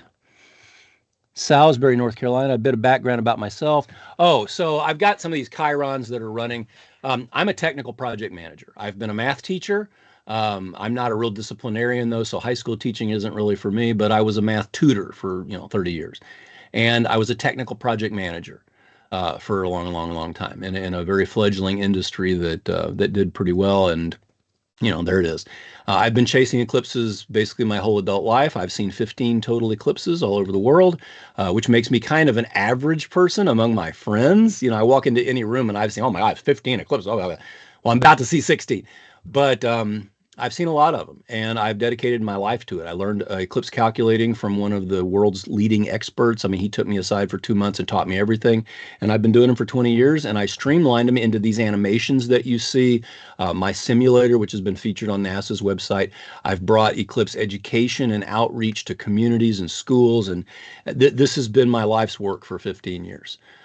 Sometimes, you do things because they need done, and there was a lot of people that were doing a lot of good work, believe me, but I've brought a lot of animations and visualizations to people that I feel like is important because we've got to inspire the next generation of astronomers. We've got to get kids to look up from their phones and look up to the sky. We've got to do that. And There is nothing like a total eclipse to inspire that. And I'm hoping that in the next, by the end of the day today, that we will have so many kids who decide to study science, decide that math is cool, science is cool, and they already know that. But to really, oh my gosh, I can really understand this stuff, and I can predict it, and I can do the math, and wow, that's pretty powerful. And you realize that you don't have any power. You're not controlling anything. You're just predicting it and validating it, and in some cases falsifying it. But this is the power of math and science, that we can do things like this and bring them to the masses who don't care one whit about math, but they care about something beautiful in the sky, which is what I am about to experience. So that is a little bit about me. And Trish, I hope if you see this, if you're seeing it live or if you see it recorded later, I always want to say on tape because I'm that old. Um, yeah, I was really, really, really had a great time in Southeast Missouri. You guys are great. And look at the weather that you're getting. You deserve every bit of it, back in black for a second time. And I can't wait. And look, Sarah and Vincennes, you're going to have great weather. We're all going to have great weather. And I've only got 11 minutes. So I am going to go, unless I've got another quick Winnipeg here, 10 minutes, whatever we can experience the clouds. You're going to experience what you experience. This is just like any travel that you do. You read the guidebooks, you look at the things, you figure out what you're going to do, and then you step out of your door to go to the airport and everything changes. And life writes the story for you. And the story of that day is one of the stories you'll take with you because you're not going to see totality. But you're going to have a story about the great North American eclipse. And it's just one of the many stories that you'll have, but it's a very special story. So it's a story that's different for every one of us, that every one of us in North America shares. So that's what's kind of cool about it. Everybody's got a different story, but it's like your favorite kid. They're all kids, but they're all different. So which one's your favorite? I don't know. I fed them all and they all grew up, so who knows? Um, all right. Well, I am 10 minutes away from totality at my house. I am going to, Matt, I'm sorry, I'm going to take a longer break than normal, but I have perfect weather and I am going to go see totality in 8 minutes. I almost can't believe it. I cannot believe the weather. I cannot believe how good this is. I can't believe it's almost over. There's Bucky. He's going to be my mascot for. There we go. Okay, here I go. I'll be back in a minute. And tonight, boiler up. I'll see you in a bit. Wish me a good.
I I can't I can't even tell you how pretty that eclipse was. That was probably the prettiest eclipse I've ever seen in my life. There were prominences all around, and the moon it showed the ones at the top, and then the moon would move, and all along the right side were prominences, tons and tons of prominences, and at the bottom was a huge one. It looked like a ruby sitting there against the corona. It was, you could easily naked eye see it. Massive prominence. I don't even know how we're going to get those into the simulator, but it was it was just so gorgeous. It was just unbelievable. I don't think I've ever seen an eclipse that pretty. The two prominences on either side reminds me of 1991, and that was a 7-minute eclipse. Those prominences were this eclipse was only like 3.5 minutes, and it seemed like 10 years. I I feel sorry though, because there were a lot of cars that were driving past on the road during Totality, and I don't know what they were thinking that was the prettiest thing you could ever see. And it's over now for me, but absolutely gorgeous, absolutely stunningly, unbelievably gorgeous. I, I don't know if I'm going to be able to do the rest of this live stream. Um, anyway, thank you, the school watching me. Matt, can you help somebody with the tip jar? The QR code is too small. They're saying maybe we can enlarge it. I kind of don't care right now. I mean, I kind of do, but I'm never gonna get over the eclipse sun with the beautiful, and it was a beautiful round. There were spikes just like they predicted, but it was an overall solar maximum corona with very large. But that prominence on the bottom, it must have. I mean, it was just like somebody just poked a red hole right at the edge of the. It's just beautiful, and it was right at the bottom, like somebody was hanging a ring, and it had a brilliant ruby on the bottom of it. I just. I can't imagine an eclipse being prettier than that. And all along the right side, the western side of the moon, there were just huge wispy tendrils of prominence that were out in space. I mean, they were just everywhere. And then there was not much on the left side of the moon, but I guess the sun is what I mean. But there was that big one on the top, but the huge on the bottom. And as the moon kept moving, it kept getting bigger. Like, how big is this prominence? And it was massive. I mean, it was. I can't wait to see the professional pictures of this, because I just was looking at it and imagining them, and I am absolutely in awe at how pretty that eclipse was. I can't even believe it. So anyway, where was I?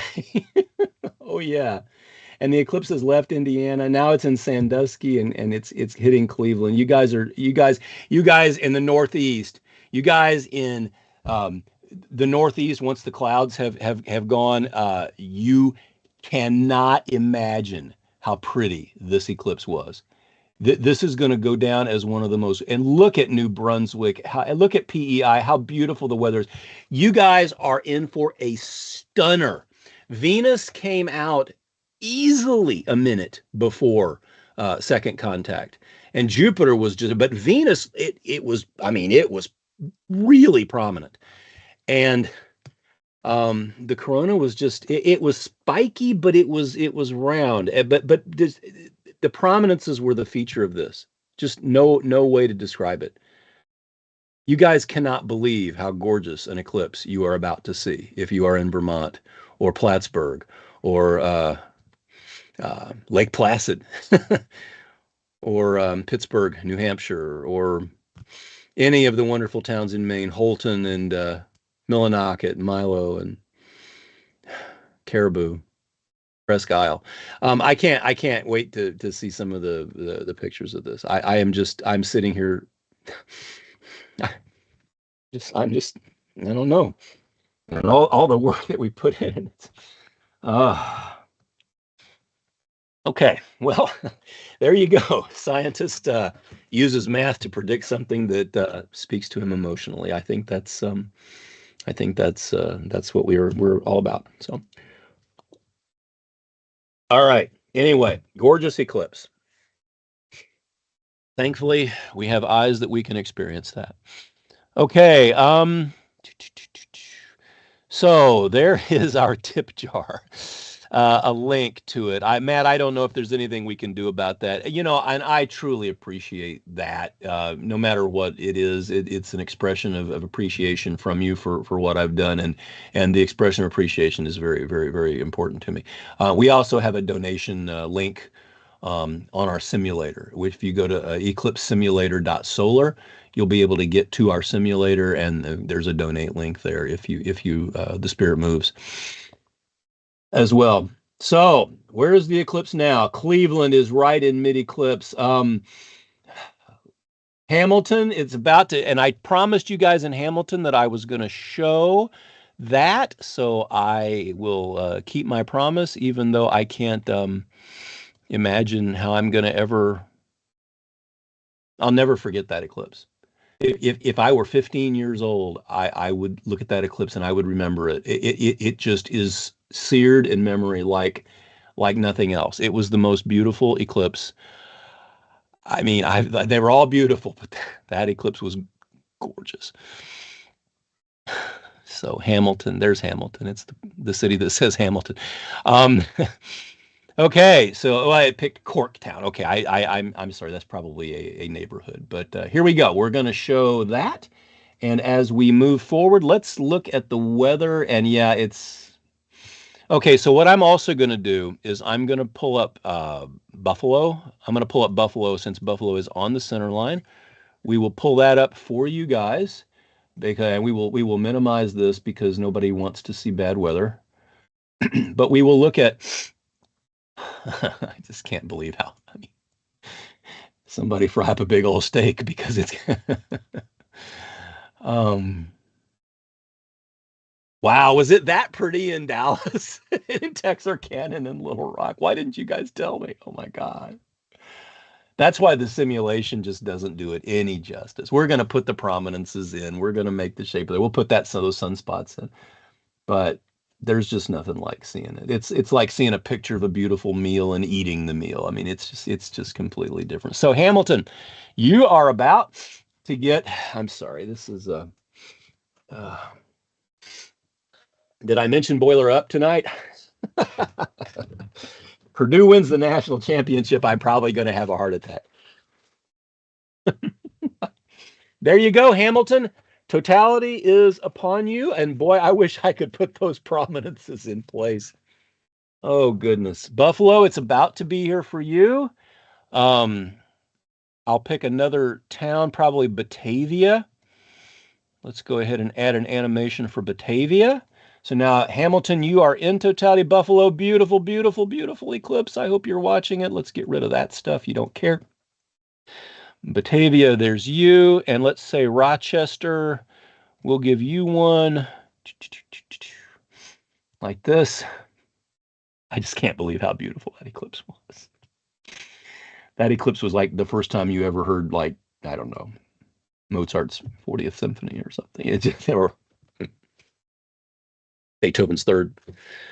Um, okay, so you can kind of see what's going on here. Hamilton is deeply in Totality. Buffalo has just entered Totality, and it's looking really good. I know the weather is not what we wanted. Oh, Toronto, I promised you. So let's do that. We'll go right on the river there, right on the lake. Sorry, it's called a lake, and I've got room for that. Batavia getting Totality. Awesome. Erie, I hope you guys saw it as well. You're still in Totality, but I don't know if the weather was conducive for you. Maybe some people saw it. I know they had a lot going on at Presque Isle. I hope you saw it. So Toronto, you can see you're going to get almost Totality, but it's not quite there. But Rochester, Hamilton, you're about to have third contact. So watch for that diamond ring. Uh, Making a liar out of me.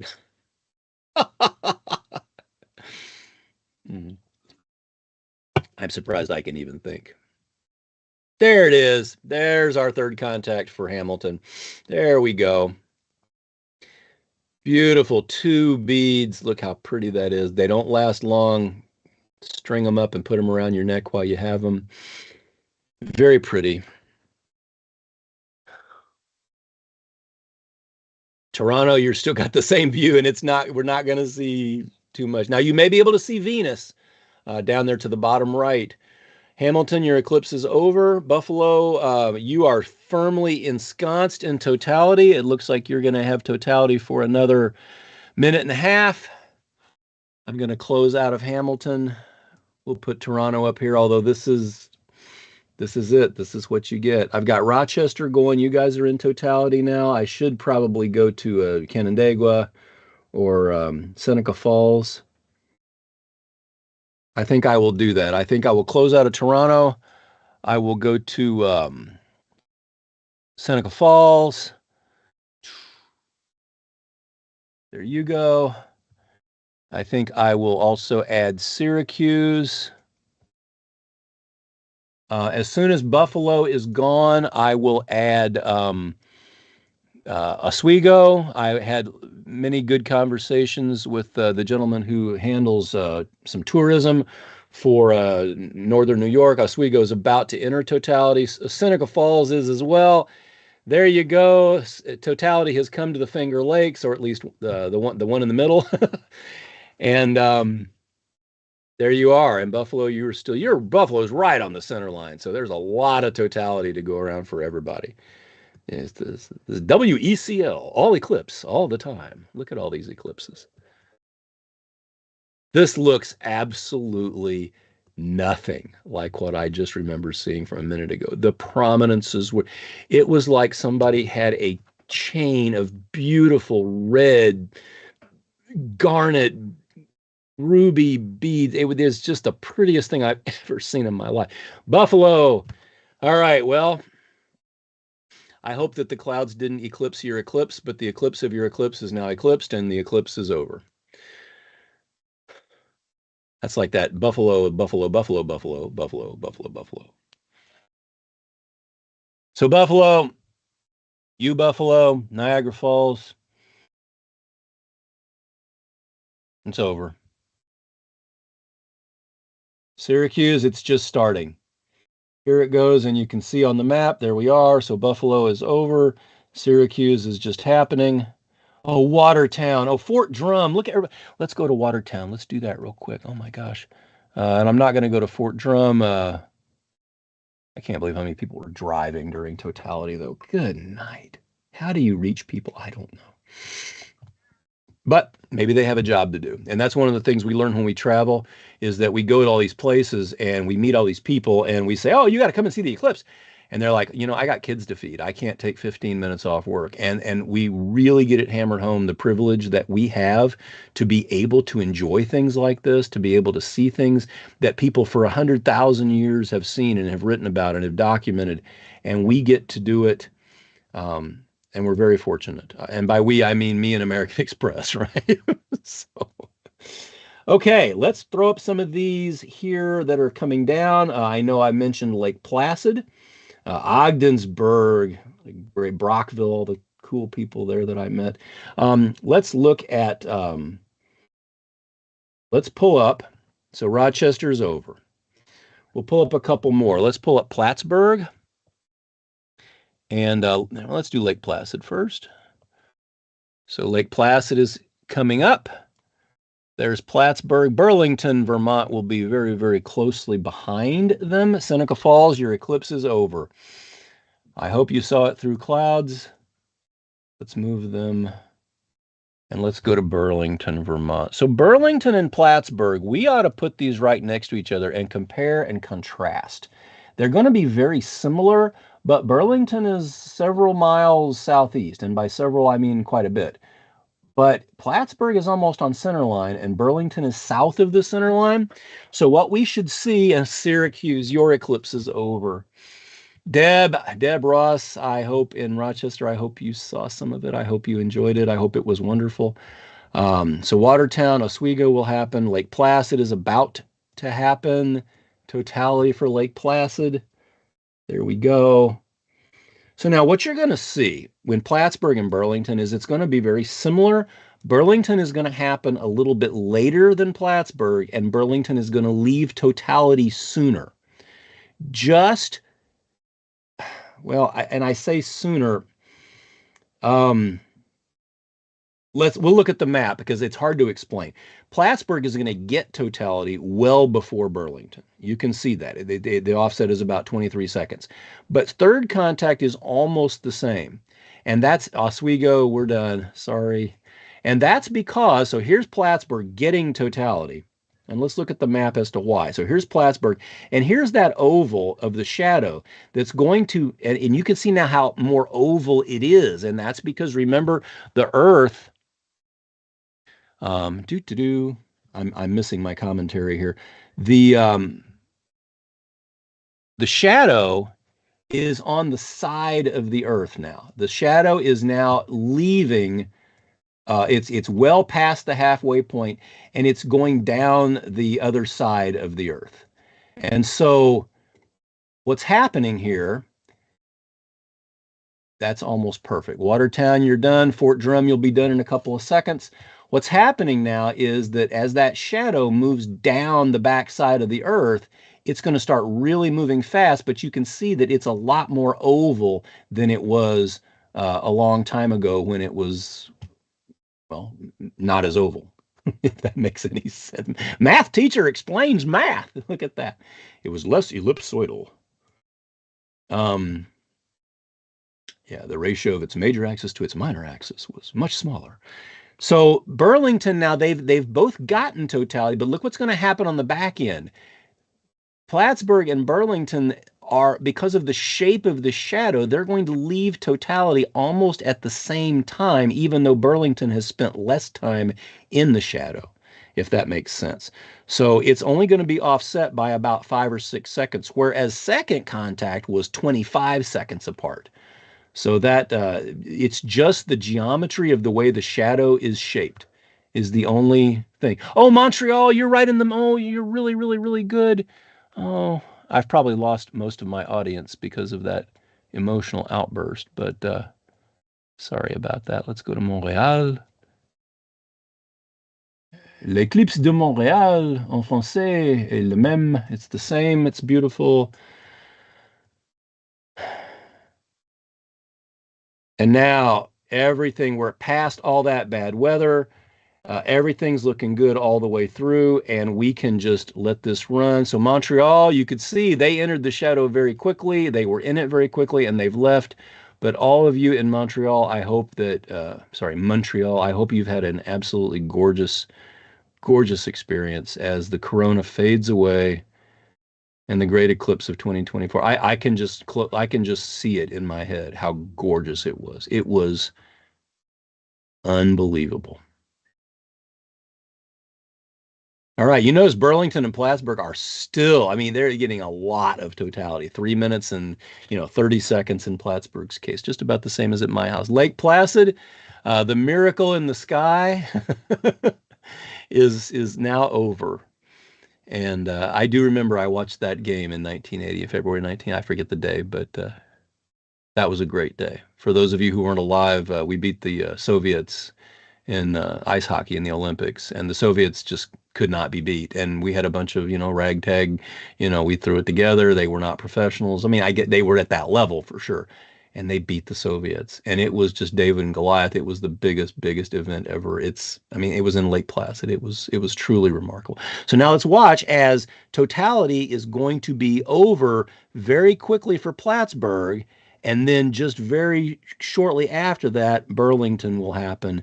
And you see that it's offset a little bit because of that's the difference of where the sun is in the sky in relation to where it is in Plattsburgh. So there they are. If you have a chance, go back to YouTube and just watch that game, that hockey match. It was one of those things you remember. Okay, so where are we at now? Well, Pittsburgh, New Hampshire's already happened. Maine, we've encroached on Maine. Now, all the big towns in Maine, Bangor, Orono, Augusta, Lewiston, Portland, Kennebunkport, Mount Desert Island, you know, MDI, they call it. Bahaba. I can't speak Maine, but Bahaba. Those are not in the path. But Caribou and Presque Isle and Millinocket are. And Millinocket is right. Oh, I can't zoom in far enough to see it. Darn it. Because I don't have the tiles. But you can see now the shadow is sped up to 2,800 miles an hour. You can see it's really booking. And it's just going to keep moving. And it's going to move faster and faster and faster as it makes its way out over New Brunswick and then over Newfoundland and then off into, and it's going to end. But there are a couple of things we can see. First of all, let's go ahead and go to Millinocket. Let's show it. We're almost ready to have totality. Let's go to Holton, because the folks in Holton did just wonderful work getting ready for the eclipse. The folks in Presque Isle, they were impressed I knew how to say it, but I knew of a state park in Pennsylvania, so I had an advantage. And look how oval this shadow has now become.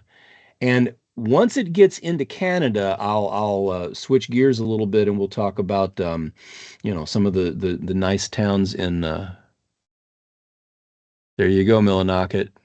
Totality has come to Maine. And I'm sorry for all of you that I'm not showing it for. I'm thinking you're having perfect weather and you're not watching anyway. But there we go. Another 2 minutes and 40 seconds. Bolton and Presque Isle. Is there any other play? I could do Caribou. I want to prepare for New Brunswick though. So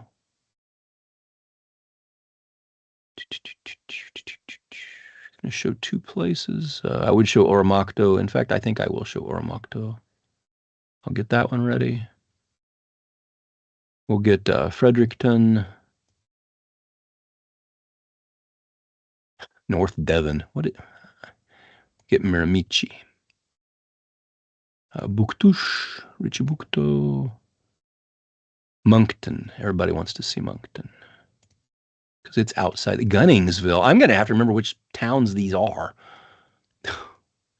That's not fun.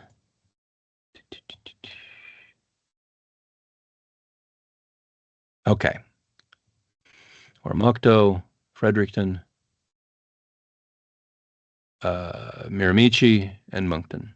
Okay, I'll get it. Now, we can see the shadow is still in Maine. In fact, it has left Canada, or it's left Quebec. But it's going to come back to Quebec. Look over here. Once it gets to PEI, this island right here, Cap-aux-Meules, is part of the province of Quebec. So it will, and it looks like it may be having decent weather. I'm going to change to a region that shows that. In fact, I'm going to change to a different region. Okay. Yes, and so Cap-aux-Meules is having, oh, that cloud just went through.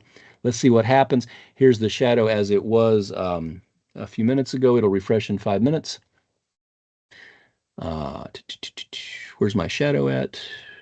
There's my shadow. Okay, it's about to hit Fredericton, which is right here.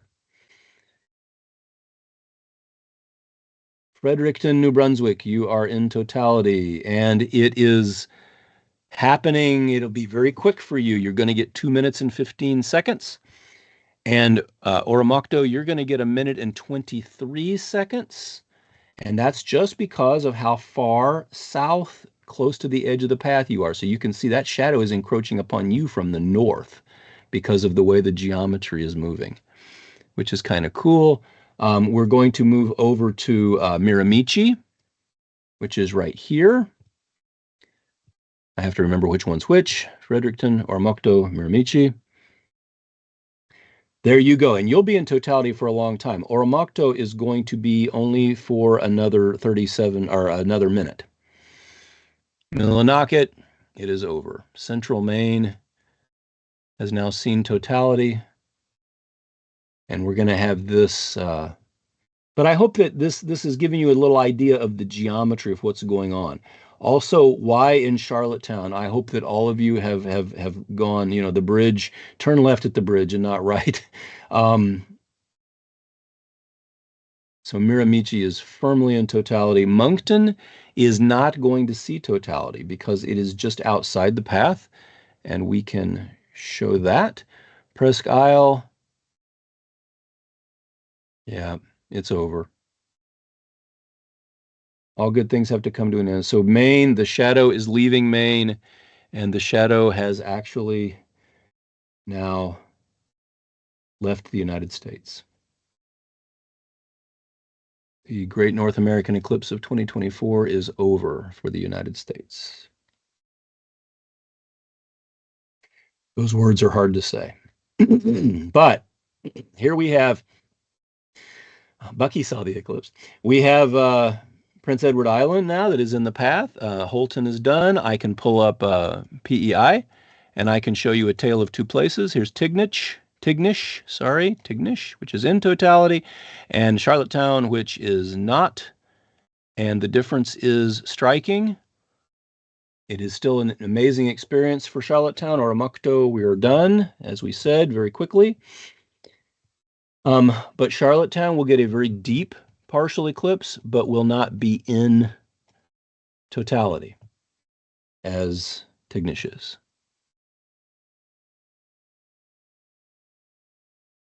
And we can see that as evidenced on the map here.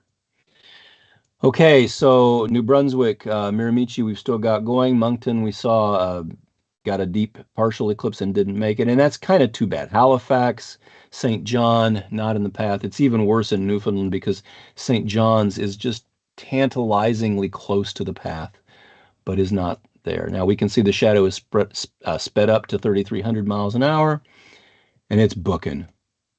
And it is really booking because it is leaving the Earth. And as it leaves the Earth, I'll zoom in here. Can't zoom in too much.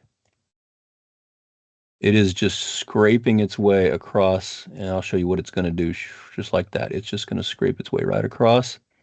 And we're going to follow it until it ends and leaves the Earth, but it hasn't done that yet, but it's going to because the moon keeps moving.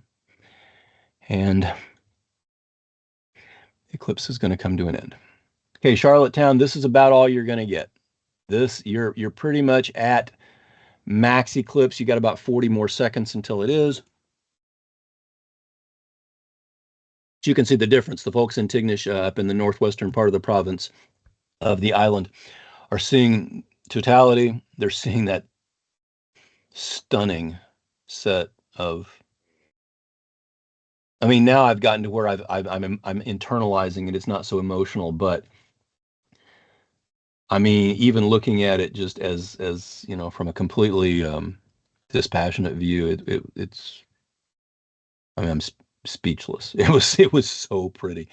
For everybody who missed this eclipse, I don't know how you're going to ever see a prettier one. Okay, so coming up though, we have Newfoundland. And Newfoundland is important because, well, it's Newfoundland. Labrador does not get totality. So that was a kind of a bad thing, but the eclipse goes where it goes. So here is Gander, and I'm going to stop playing Charlottetown because that's really all we're going to get. The eclipse has ended for Gunningsville. I forgot to show Capomel, so I better do that really quick before the eclipse is over. There we go. There we are on the Cap. And Simon, I hope you are there watching it. It looks like beautiful weather. Tignish, now the eclipse in PEI is over. Now, it's going to just barely scrape one little part of Nova Scotia, Nouvelle-Écosse. And that's going to be this small area right up here. There's a place called Meat Cove. There's a couple of lighthouses. And it's the only part of Nova Scotia that it's going to touch. But it counts. It's totality, and they're going to get a minute of totality in Nova Scotia. So you think, well, this eclipse didn't go to Nova Scotia? No, it did.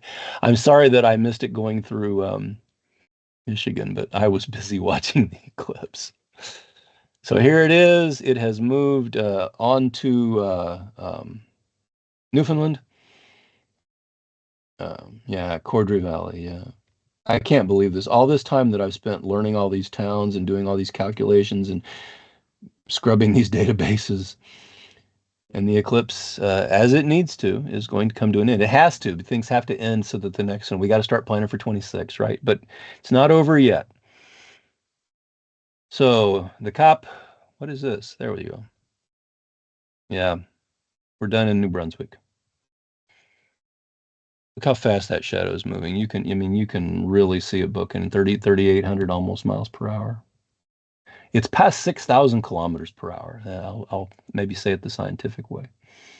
And Gander, of course, is very important. It's a fueling point for all the small planes that have to hop across the pond.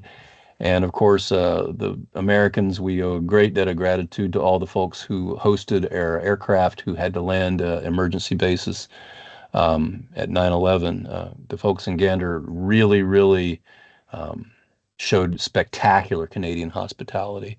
Um, you couldn't have better friends than Canadians because they got Timmy's. Grindstone, I haven't looked at my chat in a second. Hi, thank you, thank you, thank you. When is it going to commence? Do you know when? What can we expect for 2026? A wonderful eclipse on August 12th. You can take cruises to the east coast of Greenland. You can fly into Iceland in the airport and you can stay at the airport and see it. Or you can go to Spain. It misses Madrid and Barcelona, but the Balearic Islands, if you can find a place to stay on Mallorca, or you can just, anywhere in Spain. Spain is a wonderful country. Visit anytime you want and basically just, get you a place to stay. So the eclipse is approaching Gander rather rapidly. The weather uh looks decent. I mean, who knows? I almost can stop showing weather now because there's kind of not much point. The weather has been what it is, and we have seen it all, and that didn't show me what I thought it would. And I'm going to miss the eclipse if I don't. This is what happens when you try to photograph an eclipse. You're busy fumbling with stuff and you miss it. So, I mean, it looks iffy, but there's holes in the clouds. Maybe the folks in the central part of the province. I say the province. The province extends up to Labrador, but the island part of the province, the non-mainland part. Look at that. Totality over Newfoundland. And I know some people say Newfoundland. I'm who knows if I'm right or not. I don't know. But Totality is about to hit Gander. Bucky's enjoying watching it. And yeah, 4,000 miles an hour. It's really boogieing. You saw how fast. I mean, it was just in Maine, right? And now it's in Newfoundland. Try that at rush hour. Okay. So the shadow is going to end. And then what I'm going to do is I'm going to leave this going. We've got fourth contact, like Helena, Montana just had fourth. Fourth contact is when the eclipse is completely over. It's just over. There's no more eclipse. It looks just like it did before the eclipse ever started. And we've had an entire eclipse all over North America. Years and years and years of planning and so much math and so much stuff and such a great experience in the front yard of my house. The front yard of my house. Just amazing. I'm going to stop the weather. Don't need it anymore. Gander, you're having a beautiful totality. It's going to last another, minute and a few seconds. Drink of my monster.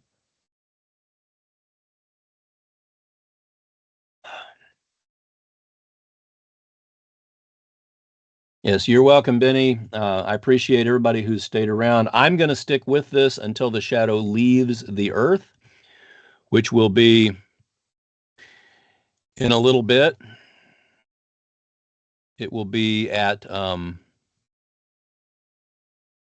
would think he would have this memorized. Mathematicians don't memorize anything that they can look up. It's going to be another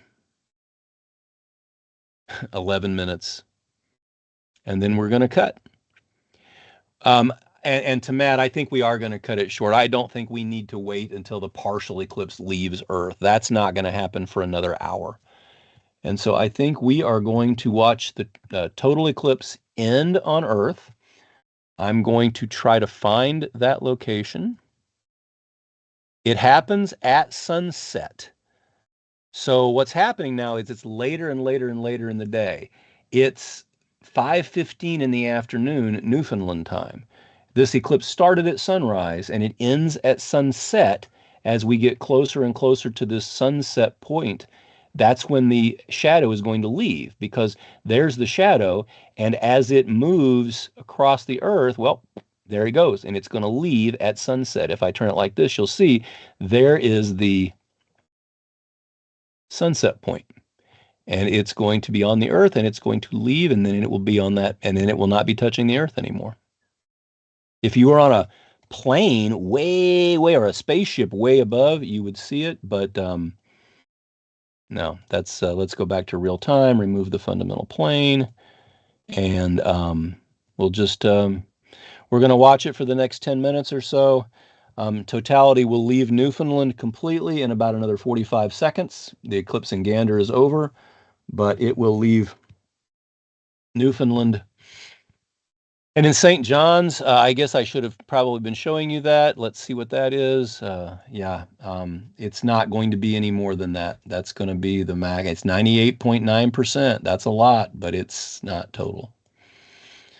So there we go. And the eclipse is going to keep moving up until, and I'll just let this run, and we'll do it, and then we'll be all set.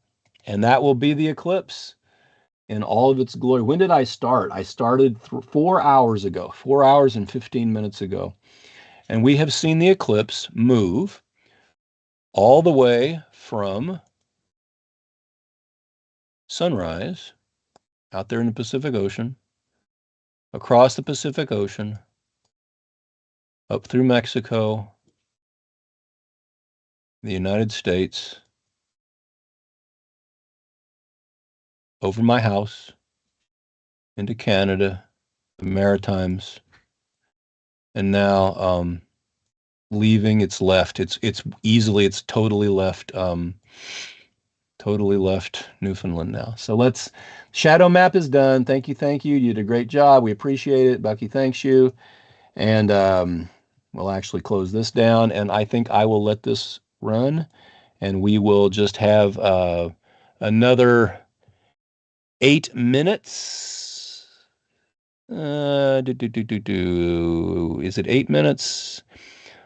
7 minutes and 50 seconds, and then the shadow will leave the earth. We'll watch it. I'm going to show you one more thing because this is kind of interesting. If you go to Edinburgh, Scotland, well, I kind of missed it. The sun has already set, but what happened was the sun set in Scotland while it was being eclipsed, and so that the sun has now already set there. But that was kind of an interesting situation. If we go to the northwestern part of Ireland, we can see the same thing happened. We had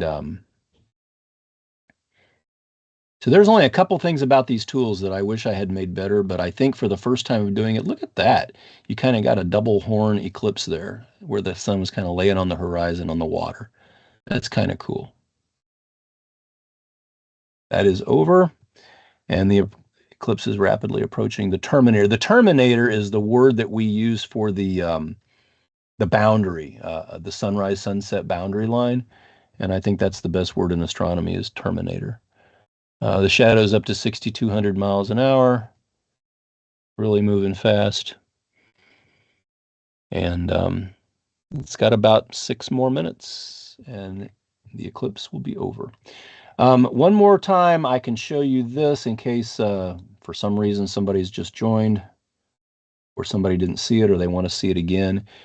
I really want to emphasize, let's take the Earth away, let's reset things, and let's look straight down the shadow. The moon's shadow, here is the ecliptic, and the moon's shadow has an angle of 5.1 degrees in an ascending node eclipse, which means going up. And it is going, you can see it's kind of going up as it goes to the right. And all we have to do, we imagine, oh, yep, it's a shadow, all right. And the size of that shadow depends on how far the moon is from the Earth and how far the Earth is from the sun. And we can set all that in this, not in this version, but in the version I have that I use to teach. And if we then put a sphere in the way, we can see that that same path is creating this eclipse that we see on Earth. There it goes. It's now touching the Earth, scraping across the Earth. Let's go to the other side of the Earth.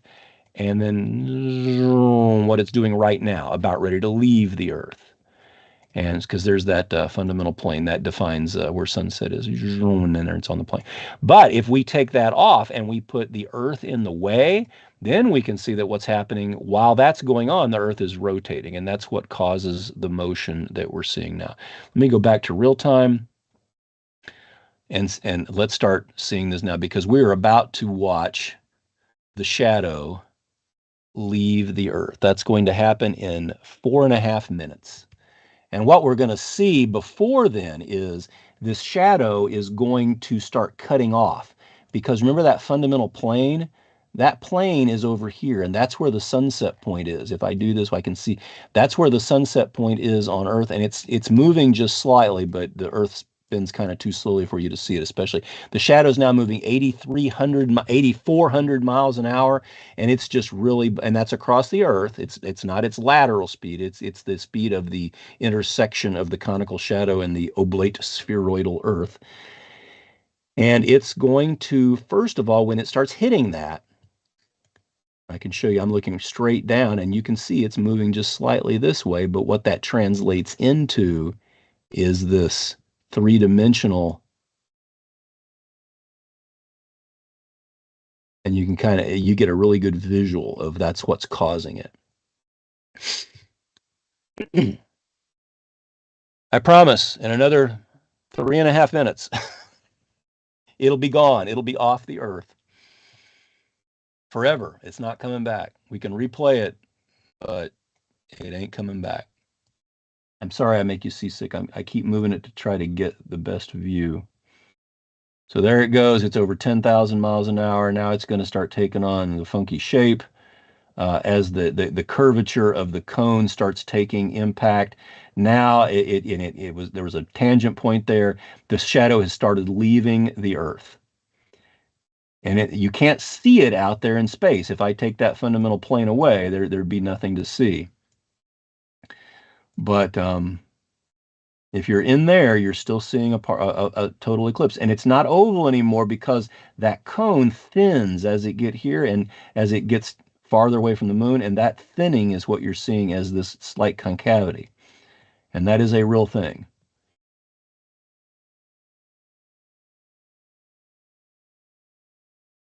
Shadow is leaving the Earth. We're looking straight down the shadow there.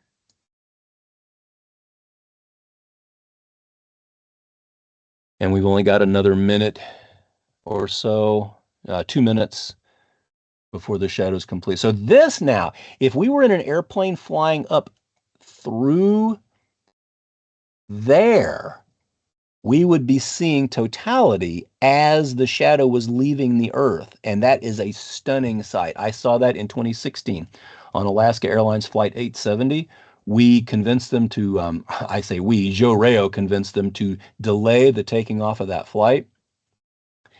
And we intercepted the shadow at about this exact, we were going from Anchorage to Honolulu, and it was almost about exactly like this, that we were in a plane that was just barely above, 30,000 feet, whatever, and we were intercepting the shadow as it was leaving the Earth.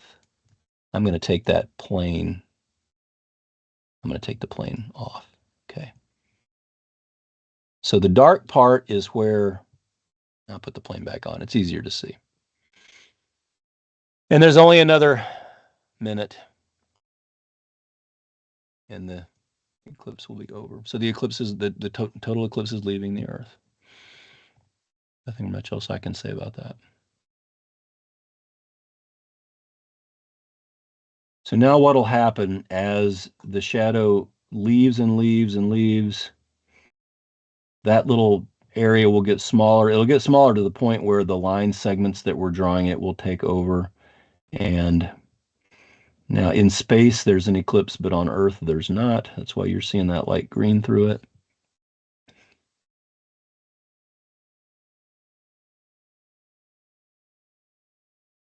We've taken the speed off because it doesn't make sense to talk about speed at this point. There's no full shadow to do. It technically, if calculus of limits, it's infinite speed at the. Dave Harold would argue with me, and he'd be right, but it's good enough for what I'm doing here. So now you can see the line segments that are making the shadow. The shadow is going away. There is no more shadow on Earth in about 10 seconds. And with that, the Great North American Eclipse of 2024 is over.